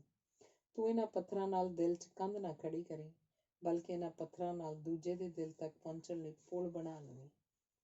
ਜਦੋਂ ਮੈਂ ਡਾਕਟਰੀ ਦੀ ਡਿਗਰੀ ਲੈ ਕੇ ਘਰ ਪਹੁੰਚੀ ਸੀ ਤਾਂ ਵੀ ਪਾਪਾ ਜੀ ਨੇ ਬੀਜੀ ਨੇ ਮੈਨੂੰ ਰੱਜ ਕੇ ਪਿਆਰ ਕੀਤਾ ਤੇ ਪਾਪਾ ਜੀ ਕਹਿਣ ਲੱਗੇ, ਇੱਕ ਸਫਲ ਡਾਕਟਰ ਹੋਣ ਦਾ ਗੁਰ ਮੈਂ ਤੈਨੂੰ ਅੱਜ ਦੱਸਣਾ ਹੈ। ਦੁਨੀਆ 'ਚ ਸਭ ਤੋਂ ਕੀਮਤੀ ਚੀਜ਼ ਵਕਤ ਹੁੰਦਾ ਹੈ। ਪੈਸਾ ਤੁਸੀਂ ਕਿਸੇ ਨੂੰ ਦਿਓ ਤਾਂ ਉਹ ਵਾਪਸ ਮੁੜ ਸਕਦਾ ਹੈ, ਪਰ ਜਦੋਂ ਤੁਸੀਂ ਕਿਸੇ ਦੀ ਤਕਲੀਫ ਸੁਣਦੇ ਹੋ ਤਾਂ ਆਪਣੀ ਜ਼ਿੰਦਗੀ ਦਾ ਉਹ ਕੀਮਤੀ ਪਲ ਦੇ ਦਿੰਦੇ ਹੋ, ਜਿਹੜਾ ਕਦੇ ਵਾਪਸ ਨਹੀਂ ਮੁੜ ਸਕਦਾ। ਜਦੋਂ ਤੁਸੀਂ ਦੂਜੇ ਦੀ ਉਹੀ ਤਕਲੀਫ ਦੂਰ ਕਰ ਦਿੰਦੇ ਹੋ ਤੇ ਆਪਣਾ ਜਨਮ ਸਾਰਥਕ ਕਰ ਲੈਂਦੇ ਹੋ। ਪਾਪਾ ਜੀ ਦਾ ਸੁਭਾਅ ਮੁੱਢ ਤੋਂ ਹੀ ਖੋਜੀ ਸੀ। ਬਾਬਾ ਫਰੀਦ ਜੀ ਦੀ ਖੋਜ ਵਿੱਚ ਉਹ ਕਿਸ ਕਿਸਮ ਤੇ ਖੁੱਭੇ ਹੋਏ ਸਨ, ਇਹਦੀ ਵੀ ਮਜ਼ੇਦਾਰ ਕਹਾਣੀ ਹੈ। ਇੱਕ ਦਿਨ ਕਿਸੇ ਨੁਕਤੇ ਉੱਤੇ ਡੂੰਘੀ ਸੋਚ ਵਿੱਚ ਪਾਪਾ ਜੀ ਬੈਠੇ ਸਨ। 3-4 ਵਾਰ ਮੰਮੀ ਉਹਨਾਂ ਨੂੰ ਰੋਟੀ ਖਾਣ ਵਾਸਤੇ ਬੁਲਾਉਣ ਲਈ ਆ ਗਏ, ਪਰ ਉਹ ਮਗਨ ਬੈਠੇ ਰਹੇ। ਆਖਿਰ ਘੰਟੇ ਬਾਅਦ ਤੰਗ ਆ ਕੇ ਮੰਮੀ ਨੇ ਕਿਹਾ, ਤੁਸੀਂ ਰੋਟੀ ਖਾਣ ਲਈ ਹਿੱਲਦੇ ਕਿਉਂ ਨਹੀਂ? ਪਾਪਾ ਜੀ ਨਾਲ ਮੰਜੇ ਦੇ ਦੂਜੇ ਕੋਨੇ ਤੇ ਮੇਰੀ ਵੱਡੀ ਭੈਣ ਸ਼ੁਭਚਿੰਤ ਬੈਠੀ ਸੀ। ਬੈਠਕ ਦੇ ਦੂਜੇ ਕੋਨੇ 'ਚ ਮੈਂ ਆਪਣੀਆਂ ਅੰਗੀਠੀਆਂ ਲੈ ਕੇ ਖੇਡ ਰਹੀ ਸੀ। ਮੇਰਾ ਖਿਆਲ ਹੈ ਉਦੋਂ ਮੈਂ 2 ਸਾਲ ਦੀ ਹੋਵਾਂਗੀ। ਕੁਝ ਦੇਰ ਬਾਅਦ ਮੰਜਾ ਹਿੱਲਣਾ ਸ਼ੁਰੂ ਹੋ ਗਿਆ ਤਾਂ ਮੇਰੀ ਭੈਣ ਸ਼ੁਭ ਹੈਰਾਨ ਹੋ ਕੇ ਪਾਪਾ ਨੂੰ ਪੁੱਛਣ ਲੱਗੀ, ਕਿਉਂ ਹਿੱਲ ਰਹੇ ਹੋ? ਪਾਪਾ ਜੀ ਕਹਿਣ ਲੱਗੇ, ਤੂੰ ਸੁਣਿਆ ਨਹੀਂ? ਤੇਰੀ ਬੀਬੀ ਹੁਣੇ ਤਾਂ ਕਹਿ ਕੇ ਗਈ ਹੈ, ਹਿੱਲਦੇ ਕਿਉਂ ਨਹੀਂ? ਇਸ ਲਈ ਮੈਂ ਬਾਬਾ ਫਰੀਦ ਦਾ ਨੁਕਤਾ ਇੱਥੇ ਬੈਠੇ ਹੀ ਹਿੱਲ ਕੇ ਸੋਚਣ ਲੱਗ ਪਿਆ। ਪਾਪਾ ਜੀ ਪਟਿਆਲੇ ਵਿੱਚ ਹੀ ਪੈਦਾ ਹੋਏ ਸਨ ਤੇ ਜਿਹੜੇ ਘਰ 'ਚੋਂ ਜੰਮੇ ਸਨ, ਬਾਜ਼ਾਰ 'ਚ ਉਸ ਪੁਰਾਣੇ ਟੁੱਟਣ ਦੇ ਕਿਨਾਰੇ ਪਏ ਘਰ ਨੂੰ ਦਿਖਾਉਣ ਲਈ ਮੈਨੂੰ ਇੱਕ ਦਿਨ ਲੈ ਕੇ ਵੀ ਗਏ ਸਨ। ਉੱਥੇ ਖੜੇ ਹੋ ਕੇ ਮੈਨੂੰ ਕਹਿਣ ਲੱਗੇ, ਉਹ ਸਾਹਮਣੇ ਦੁਕਾਨ ਦੇ ਨਾਲ ਭੀੜੀ ਗਲੀ ਦੇ ਥੜੇ ਤੇ ਮੇਰਾ ਦੋਸਤ ਬੈਠਿਆ ਕਰਦਾ ਸੀ। ਅਸੀਂ ਇਕੱਠੇ ਖੇਡਦੇ ਸਾਂ। ਇੰਨੇ ਨੂੰ ਇੱਕ ਬਜ਼ੁਰਗ ਸੋਟੀ ਫੜ ਕੇ ਉਸੇ ਘਰ 'ਚੋਂ ਨਿਕਲ ਪਏ। ਪਾਪਾ ਜੀ ਨੇ ਅਗਾਂਹ ਹੋ ਕੇ ਉਹਨਾਂ ਨੂੰ ਪੁੱਛਿਆ ਤਾਂ ਸਬੱਬ ਨਾਲ ਉਹੀ ਉਹਨਾਂ ਦੇ ਦੋਸਤ ਸਨ। ਉਹਨਾਂ ਦੀ ਢਿੱਲੀ ਹਾਲਤ ਵੇਖ ਕੇ ਫੱਟ ਆਪਣੀ ਲੋਈ ਲਾ ਕੇ ਉਹਨਾਂ ਨੂੰ ਦੇ ਦਿੱਤੀ ਤੇ ਉਹਨਾਂ ਦੀ ਅੱਖ ਦੇ ਆਪਰੇਸ਼ਨ ਦਾ ਜ਼ਿੰਮਾ ਵੀ ਚੁੱਕ ਲਿਆ, ਜਿਹੜਾ ਬਾਅਦ ਵਿੱਚ ਮੈਂ ਹਸਪਤਾਲ ਵਿੱਚੋਂ ਫ੍ਰੀ ਕਰਵਾ ਕੇ ਦਿੱਤਾ। ਪ੍ਰੀਤ ਨਗਰ ਜਦੋਂ ਰਹਿੰਦੇ ਸਨ ਦਾ ਨਾਮਕਰਨ ਵੀ ਪਾਪਾ ਜੀ ਨੇ ਕੀਤਾ ਸੀ। ਦਰਅਸਲ ਨਵਤੇਜ ਪ੍ਰੀਤਲੜੀ ਉਹਨਾਂ ਦਾ ਬੜਾ ਪਿਆਰਾ ਦੋਸਤ ਸੀ। ਇਹ ਨਾਮਕਰਨ ਉਸੇ ਦਿੱਲੀ ਸਾਂਝ ਕਾਰਨ ਹੋਇਆ ਸੀ। ਆਪਣਾ ਘਰ 2 ਪ੍ਰੀਤ ਨਗਰ ਵੀ ਪਾਪਾ ਜੀ ਨੇ ਡਾਕਟਰ ਗੰਡਾ ਸਿੰਘ ਇਤਿਹਾਸਕਾਰ ਦੇ ਨੇੜੇ ਰਹਿਣ ਵਾਸਤੇ ਹੀ ਲਿਆ ਸੀ, ਕਿਉਂਕਿ ਉਹਨਾਂ ਦਾ ਬਹੁਤ ਸਤਿਕਾਰ ਕਰਦੇ ਸਨ। ਮੈਂ ਬਚਪਨ ਤੋਂ ਹੀ ਵੇਖਦੀ ਆ ਰਹੀ ਸੀ ਕਿ ਜਿੱਥੇ ਜਿੱਥੇ ਵੀ ਪਾਪਾ ਜੀ ਦੀ ਬਦਲੀ ਹੁੰਦੀ ਸੀ, ਸਾਡੇ ਸਮਾਨ ਨਾਲੋਂ ਦੁੱਗਣੀ ਥਾਂ ਪਾਪਾ ਜੀ ਦੇ ਖਰੜੇ ਦੇ ਕਿਤਾਬਾਂ ਘੇਰਦੀਆਂ ਸਨ। ਘਰ ਦਾ ਸਭ ਤੋਂ ਵੱਡਾ ਹਵਾਦਾਰ ਤੇ ਵਧੀਆ ਕਮਰਾ ਉਹਨਾਂ ਕਿਤਾਬਾਂ ਲਈ ਹੁੰਦਾ ਸੀ ਤੇ ਅਸੀਂ ਛੋਟੇ-ਛੋਟੇ ਕਮਰਿਆਂ ਅੰਦਰ। ਮੈਂ 3-4 'ਚ ਪੜ੍ਹਦੀ ਹੁੰਦੀ ਸੀ ਕਿ ਮੈਨੂੰ ਇਹ ਵਿਤਕਰਾ ਉੱਕਾ ਹੀ ਪਸੰਦ ਨਹੀਂ ਸੀ ਆਉਂਦਾ। ਮੈਂ ਕਈ ਵਾਰ ਪਾਪਾ ਜੀ ਨੂੰ ਪੁੱਛਣਾ ਕਿ ਫਟੀਆਂ ਪੁਰਾਣੀਆਂ ਕਿਤਾਬਾਂ ਕਿਉਂ ਸਾਂਭ ਰਹੇ ਹੋ? ਉਹਨਾਂ ਕਹਿਣਾ, ਬੱਲਿਆ ਇਹ ਕਿਤਾਬਾਂ ਨਹੀਂ ਹਨ, ਇਹ ਤਾਂ ਮੈਂ ਪੰਜਾਬੀਆਂ ਨੂੰ ਉਹਨਾਂ ਦਾ ਬੇਸ਼ਕੀਮਤੀ ਪਿਛੋਕੜ ਸਾਂਭ ਕੇ ਦੇਣ ਲਈ ਇਕੱਠਾ ਕਰ ਰਿਹਾ। ਤਾਂ ਜੋ ਆਉਣ ਵਾਲੀ ਪੌਦ ਆਪਣੇ ਇਤਿਹਾਸ ਨਾਲ ਸਾਂਝ ਬਣਾਈ ਰੱਖੇ ਤੇ ਆਪਣੀ ਜ਼ਬਾਨ ਉੱਤੇ ਫਖਰ ਕਰਨਾ ਸਿੱਖੇ, ਕਿਉਂਕਿ ਪੰਜਾਬੀ ਜ਼ਬਾਨ ਅੰਗਰੇਜ਼ੀ ਜ਼ਬਾਨ ਤੋਂ ਕਿਤੇ ਪੁਰਾਣੀ ਹੈ। ਜਿਸ ਦਿਨ ਮੇਰੇ ਮੰਮੀ ਦੀ ਮੌਤ ਹੋਈ ਤਾਂ ਹਾਲੇ ਉਹਨਾਂ ਦੀ ਦੇਹ ਘਰ 'ਚ ਹੀ ਪਈ ਸੀ, ਜਦੋਂ ਨਾਲ ਦੇ ਕਮਰੇ 'ਚ ਪਾਪਾ ਜੀ ਕਾਗਜ਼ ਪੈਨ ਚੁੱਕ ਕੇ ਕੋਈ ਆਰਟੀਕਲ ਲਿਖਣ ਲੱਗ ਪਏ।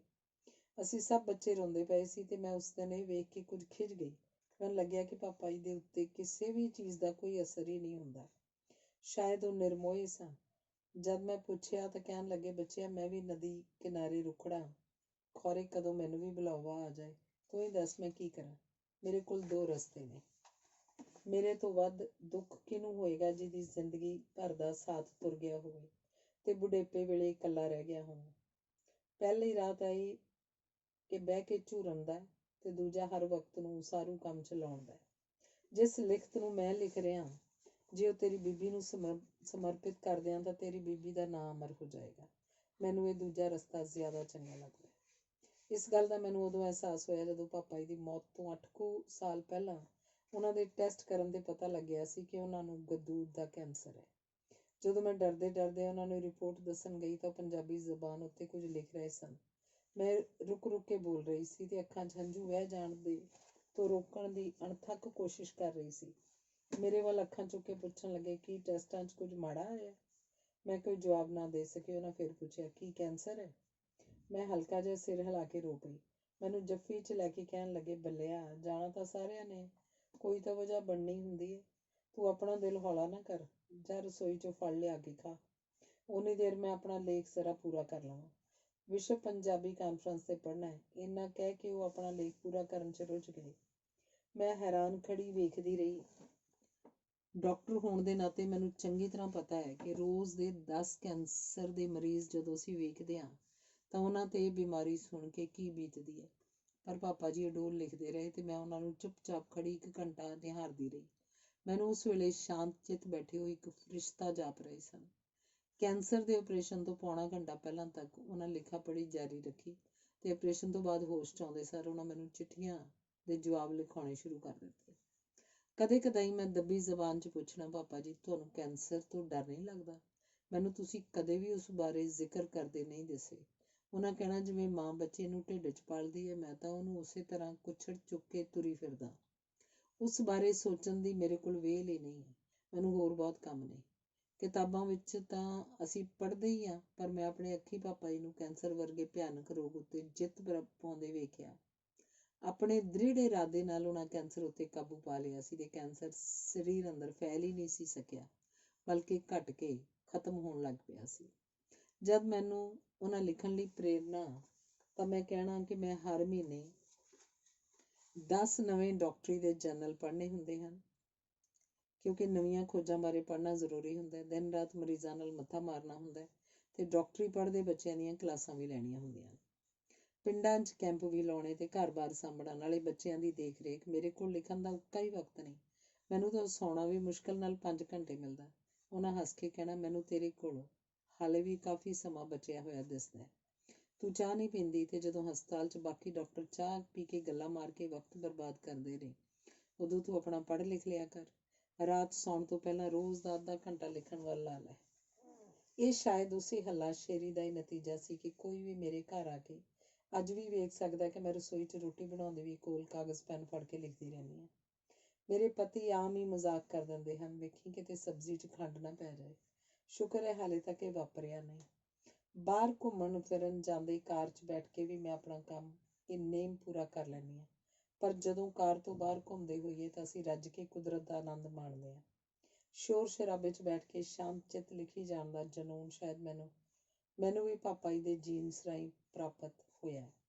ਇੱਕ ਵਾਰ ਜਦੋਂ ਭਾਸ਼ਾ ਵਿਭਾਗ 'ਚ ਮੇਰਾ ਰੂਬਰੂ ਕਰਵਾਇਆ ਜਾਣਾ ਸੀ ਤਾਂ ਮੈਂ ਪਾਪਾ ਜੀ ਕੋਲ ਜਾ ਕੇ ਕਿਹਾ ਕਿ ਮੈਨੂੰ ਕਿਸੇ ਡਾਕਟਰੀ ਵਿਸ਼ੇ 'ਤੇ ਅੰਤਰਰਾਸ਼ਟਰੀ ਪੱਧਰ 'ਤੇ ਬੋਲਣ ਵਿੱਚ ਵੀ ਉੱਕਾ ਡਰ ਨਹੀਂ ਲੱਗਦਾ, ਪਰ ਪੰਜਾਬੀ ਦੀ PhD ਕਰੀ ਬੈਠੇ ਸਿਰ ਕੱਢ ਲੇਖਕਾਂ ਅੱਗੇ ਮੈਂ ਪੰਜਾਬੀ 'ਚ 10ਵੀਂ ਪਾਸ ਕੀ ਬੋਲਾਂਗੀ। ਹੱਸ ਕੇ ਕਹਿਣ ਲੱਗੇ, ਬੱਲਿਆ, ਤੇਰਾ ਨਾਨਾ ਪ੍ਰੋਫੈਸਰ ਸਾਹਿਬ ਸਿੰਘ ਪੰਜਾਬੀ ਜ਼ਬਾਨ 'ਚ ਅਨਪੜ੍ਹ ਤੇ ਉਹਨਾਂ ਨੂੰ D.Litt ਦੀ ਡਿਗਰੀ ਪੰਜਾਬੀ ਜ਼ਬਾਨ ਦੀ ਸੇਵਾ ਕਰਨ ਕਰਕੇ ਮਿਲੀ। ਤੇਰਾ ਪਿਓ ਪੰਜਾਬੀ ਜ਼ਬਾਨ 'ਚ ਅਨਪੜ੍ਹ, ਕਿਉਂਕਿ ਮੈਂ ਤਾਂ ਅੰਗਰੇਜ਼ੀ ਤੇ ਫਾਰਸੀ ਦੀ MA ਕੀਤੀ ਹੈ।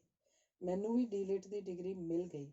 ਤੂੰ ਤਾਂ ਸਾਡੇ ਸਾਰਿਆਂ ਵਿੱਚੋਂ ਵੱਧ ਪੜ੍ਹੀ ਲਿਖੀ ਹੋਈ, 10ਵੀਂ ਤੱਕ ਪੜ੍ਹੀ, ਘੱਟੋ ਘੱਟ ਅੱਧ ਪੜ੍ਹ ਤਾਂ ਬਣ ਹੀ ਗਈ, ਤੈਨੂੰ ਕਾਹਦਾ ਫਿਕਰ ਹੈ। ਉਹਨਾਂ ਦੇ ਇੰਨੇ ਕਹੇ ਸ਼ਬਦ ਮੇਰੇ ਅੰਦਰ ਕਮਾਲ ਦੀ ਹਿੰਮਤ ਭਰ ਗਏ। ਇਹੋ ਜਿਹੀ ਹੱਲਾਸ਼ੇਰੀ ਉਹ ਹਰ ਕਿਸੇ ਨੂੰ ਦਿੰਦੇ ਰਹਿੰਦੇ ਸਨ। ਮੇਰਾ ਉਲਾਂਭਾ ਕਿ ਉਹਨਾਂ ਮੇਰੇ ਲਈ ਕਦੇ ਵਕਤ ਨਹੀਂ ਕੱਢਿਆ ਵੀ ਉਹਨਾਂ ਨੇ ਇਸੇ ਜ਼ਿੰਦਗੀ 'ਚ 80 ਸਾਲ ਦੀ ਉਮਰ 'ਤੇ ਲਾ ਦਿੱਤਾ, ਕਿਉਂਕਿ ਉਹਨਾਂ ਨੇ ਮੇਰੀ ਬੇਟੀ ਸੁਖਮਨੀ ਤੇ ਨਾਨਕ ਜੋਤ ਨੂੰ ਰੱਜ ਕੇ ਨਾਨਾ ਤੇ ਨਾਨੀ ਦੋਹਾਂ ਦਾ ਪਿਆਰ ਦਿੱਤਾ। ਤੇ ਜਦੋਂ ਮੈਂ ਹਸਪਤਾਲ ਕੰਮ ਕਰਨ ਬੱਚਿਆਂ ਨੂੰ ਘਰ ਛੱਡ ਕੇ ਜਾਂਦੀ ਤਾਂ ਉਹ ਆਪਣਾ ਕੰਮ ਛੱਡ ਕੇ 2-2 ਘੰਟੇ ਬੱਚਿਆਂ ਨਾਲ ਖੇਡਦੇ ਤੇ ਗੋਦੀ ਚੁੱਕ ਕੇ ਸੈਰ ਕਰਾਉਂਦੇ ਰਹਿੰਦੇ, ਨਾਲੇ ਕਹਾਣੀਆਂ ਵੀ ਸੁਣਾਉਂਦੇ, ਫਿਰ ਖੁਆ ਪਿਆ ਕੇ ਸੁਆ ਵੀ ਦਿੰਦੇ। ਮੈਂ ਰੋਜ਼ ਸਵੇਰੇ ਆਪਣੇ ਕੋਠੇ ਤੋਂ ਪਾਪਾ ਜੀ ਨੂੰ ਸੈਰ ਕਰਦੇ ਵੇਖਦੀ ਹੁੰਦੀ ਸੀ।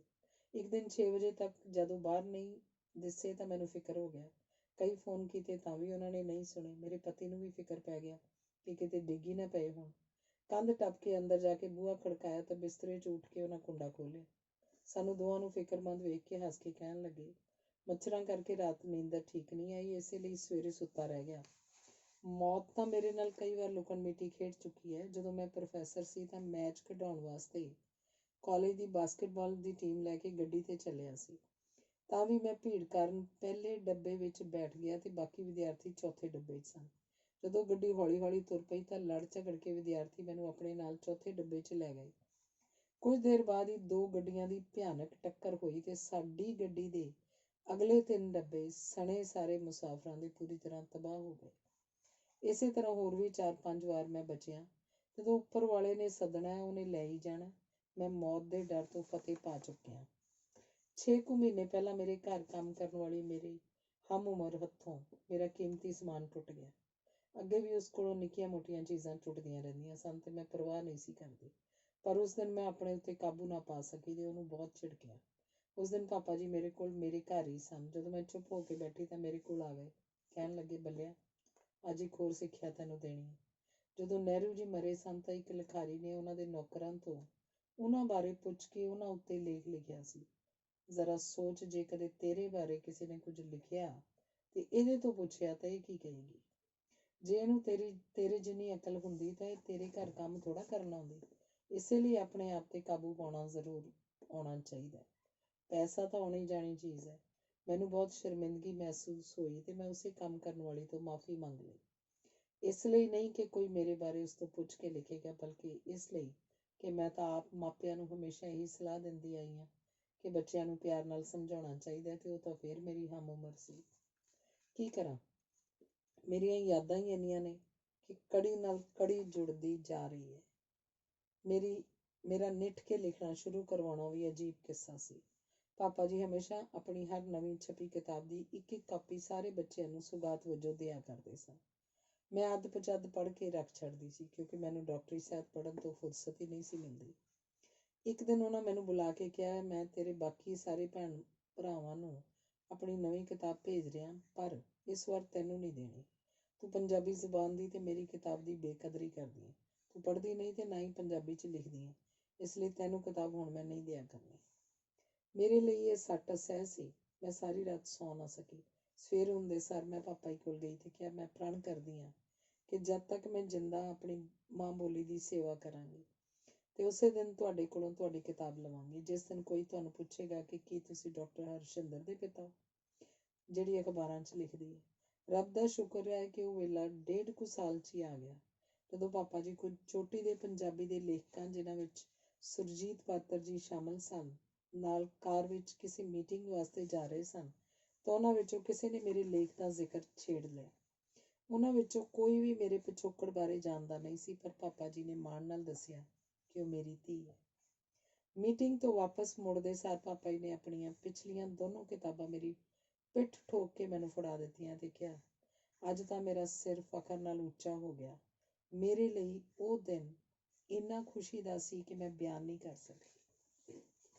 ਇੱਕ ਦਿਨ ਸਵੇਰੇ 5:30 ਵਜੇ ਸੈਰ ਕਰਦੇ ਮੈਂ ਪਾਪਾ ਜੀ ਨੂੰ ਸ਼ਿਕਾਇਤ ਕਰਦੇ ਹੋਏ ਕਿਹਾ ਕਿ ਪੰਜਾਬੋਂ ਬਾਹਰ ਜਿਹੜਾ ਲੇਖਕਾਵਾਂ ਦਾ ਮੁਕਾਬਲਾ ਹੋਇਆ, ਉਹਨਾਂ 'ਚ ਤਾਂ ਮੈਨੂੰ ਪਹਿਲਾ ਸਥਾਨ ਦਿੱਤਾ ਗਿਆ ਤੇ ਵਤਨੋਂ ਪਾਰ ਵੀ ਲੋਕਾਂ ਨੇ ਇੰਨਾ ਮਾਣ ਦਿੱਤਾ ਹੈ, ਪਰ ਪੰਜਾਬ ਅੰਦਰਲੇ ਅਦਬੀ ਲੋਕ ਮੈਨੂੰ ਕਿਸੇ ਇਨਾਮ ਦੇ ਕਾਬਿਲ ਨਹੀਂ ਸਮਝਦੇ। ਇਹ ਵਿਤਕਰਾ ਕਿਉਂ ਹੋ ਰਿਹਾ? ਜਵਾਬ ਵਿੱਚ ਕਹਿਣ ਲੱਗੇ, ਮੈਨੂੰ ਪੰਜਾਬੀ ਯੂਨੀਵਰਸਿਟੀ ਤੋਂ ਡੀ.ਲਿਟ ਦੀ ਡਿਗਰੀ ਮਿਲਣੀ ਸੀ, ਪਰ ਮੈਂ ਪਹਿਲੀ ਜਮਾਤ ਤੋਂ ਪੰਜਾਬੀ ਪੜ੍ਹਾਈ ਜਾਣ ਦੇ ਹੱਕ 'ਚ ਆਵਾਜ਼ ਚੁੱਕੀ ਤੇ ਅਖਬਾਰ 'ਚ ਲੇਖ ਛਪਵਾਇਆ। ਇਸੇ ਕਰਕੇ ਮੈਨੂੰ ਪੰਜਾਬੀ ਯੂਨੀਵਰਸਿਟੀ ਨੇ ਡੀ.ਲਿਟ ਦੀ ਡਿਗਰੀ ਦੇਣ ਤੋਂ ਨਾਂਹ ਕਰ ਦਿੱਤੀ। ਮੈਂ ਕਦੇ ਇਨਾਮਾਂ ਦੇ ਮਗਰ ਨਹੀਂ ਭੱਜਿਆ, ਬਲਕਿ ਇਨਾਮ ਮੇਰੇ ਪਿੱਛੇ ਭੱਜੇ ਹਨ। ਹੁਣ ਵੇਖ, ਪੰਜਾਬ ਯੂਨੀਵਰਸਿਟੀ ਨੇ ਮੈਨੂੰ ਡੀ.ਲਿਟ ਦੀ ਡਿਗਰੀ ਦੇ ਹੀ ਦਿੱਤੀ। ਇਨਾਮਾਂ ਦੀ ਪਰਵਾਹ ਨਹੀਂ ਕਰੀਦੀ। ਅਸਲੀ ਇਨਾਮ ਲੋਕਾਂ ਵੱਲੋਂ ਮਿਲੀਆਂ ਮੁਬਾਰਕਾਂ ਹੁੰਦੀਆਂ ਹਨ। ਤੂੰ ਭਲੇ ਕੰਮ ਵਿੱਚ ਲੱਗੀ ਹੈ। ਨਿੱਕੀਆਂ ਬੱਚੀਆਂ ਦੀ ਜਾਨ ਬਚਾ ਕੇ ਤੈਨੂੰ ਜਿਹੜੀਆਂ ਦੁਆਵਾਂ ਮਿਲਦੀਆਂ ਹਨ, ਉਹਨਾਂ ਤੋਂ ਵੱਡਾ ਕੋਈ ਇਨਾਮ ਨਹੀਂ। ਉੱਚ ਪੱਧਰੀ ਸਾਹਿਤ ਦੀ ਕਦਰ ਇਹਨਾਂ ਇਨਾਮਾਂ ਕਰਕੇ ਨਹੀਂ, ਸਗੋਂ ਇਹਦੇ ਮਨੁੱਖਤਾ ਹਿਤੈਸ਼ੀ ਹੋਣ ਕਰਕੇ ਪੈਂਦੀ ਹੈ। ਜਦੋਂ ਧੀ ਪੰਜਾਬ ਦੀ ਅਵਾਰਡ ਨਾਲ ਮੈਨੂੰ ਸਨਮਾਨਿਆ ਗਿਆ ਤਾਂ ਪਾਪਾ ਜੀ ਕਹਿਣ ਲੱਗੇ, ਹੁਣ ਦੱਸ, ਤੈਨੂੰ ਲੋਕਾਂ ਨੇ ਸਨਮਾਨ ਦਿੱਤਾ ਕਿ ਨਹੀਂ? ਇਹ ਭਾਸ਼ਾ ਵਿਭਾਗ ਦੇ ਸਨਮਾਨਾਂ ਤੋਂ 100 ਦਰਜੇ ਉੱਪਰ ਹੈ। ਸ਼ੁਕਰ ਹੈ ਮੇਰਾ ਫਿਕਰ ਲੱਥਿਆ। ਹੁਣ ਤੂੰ ਮੇਰੀ ਜ਼ਿੰਮੇਵਾਰੀ ਨਹੀਂ। ਜੇ ਮੈਂ ਨਾ ਵੀ ਰਿਹਾ, ਪੰਜਾਬੀ ਆਪਣੀ ਇਸ ਧੀ ਦਾ ਆਪੇ ਖਿਆਲ ਰੱਖ ਲੈਣਗੇ।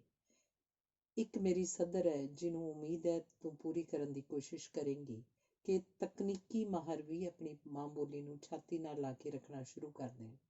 ਇਸ ਵੇਲੇ ਤਾਂ ਬਹੁਤੇ ਇਹਨੂੰ ਪੈਰਾਂ ਥੱਲੇ ਰੌਂਦ ਰਹੇ ਹਨ ਤੇ ਅੰਗਰੇਜ਼ੀ ਜ਼ਬਾਨ ਦੇ ਗੁਲਾਮ ਬਣ ਕੇ ਆਪਣੇ ਬੱਚਿਆਂ ਨੂੰ ਇਸ ਜ਼ਬਾਨ ਤੋਂ ਪਰਾਂ ਧੱਕ ਰਹੇ ਹਨ।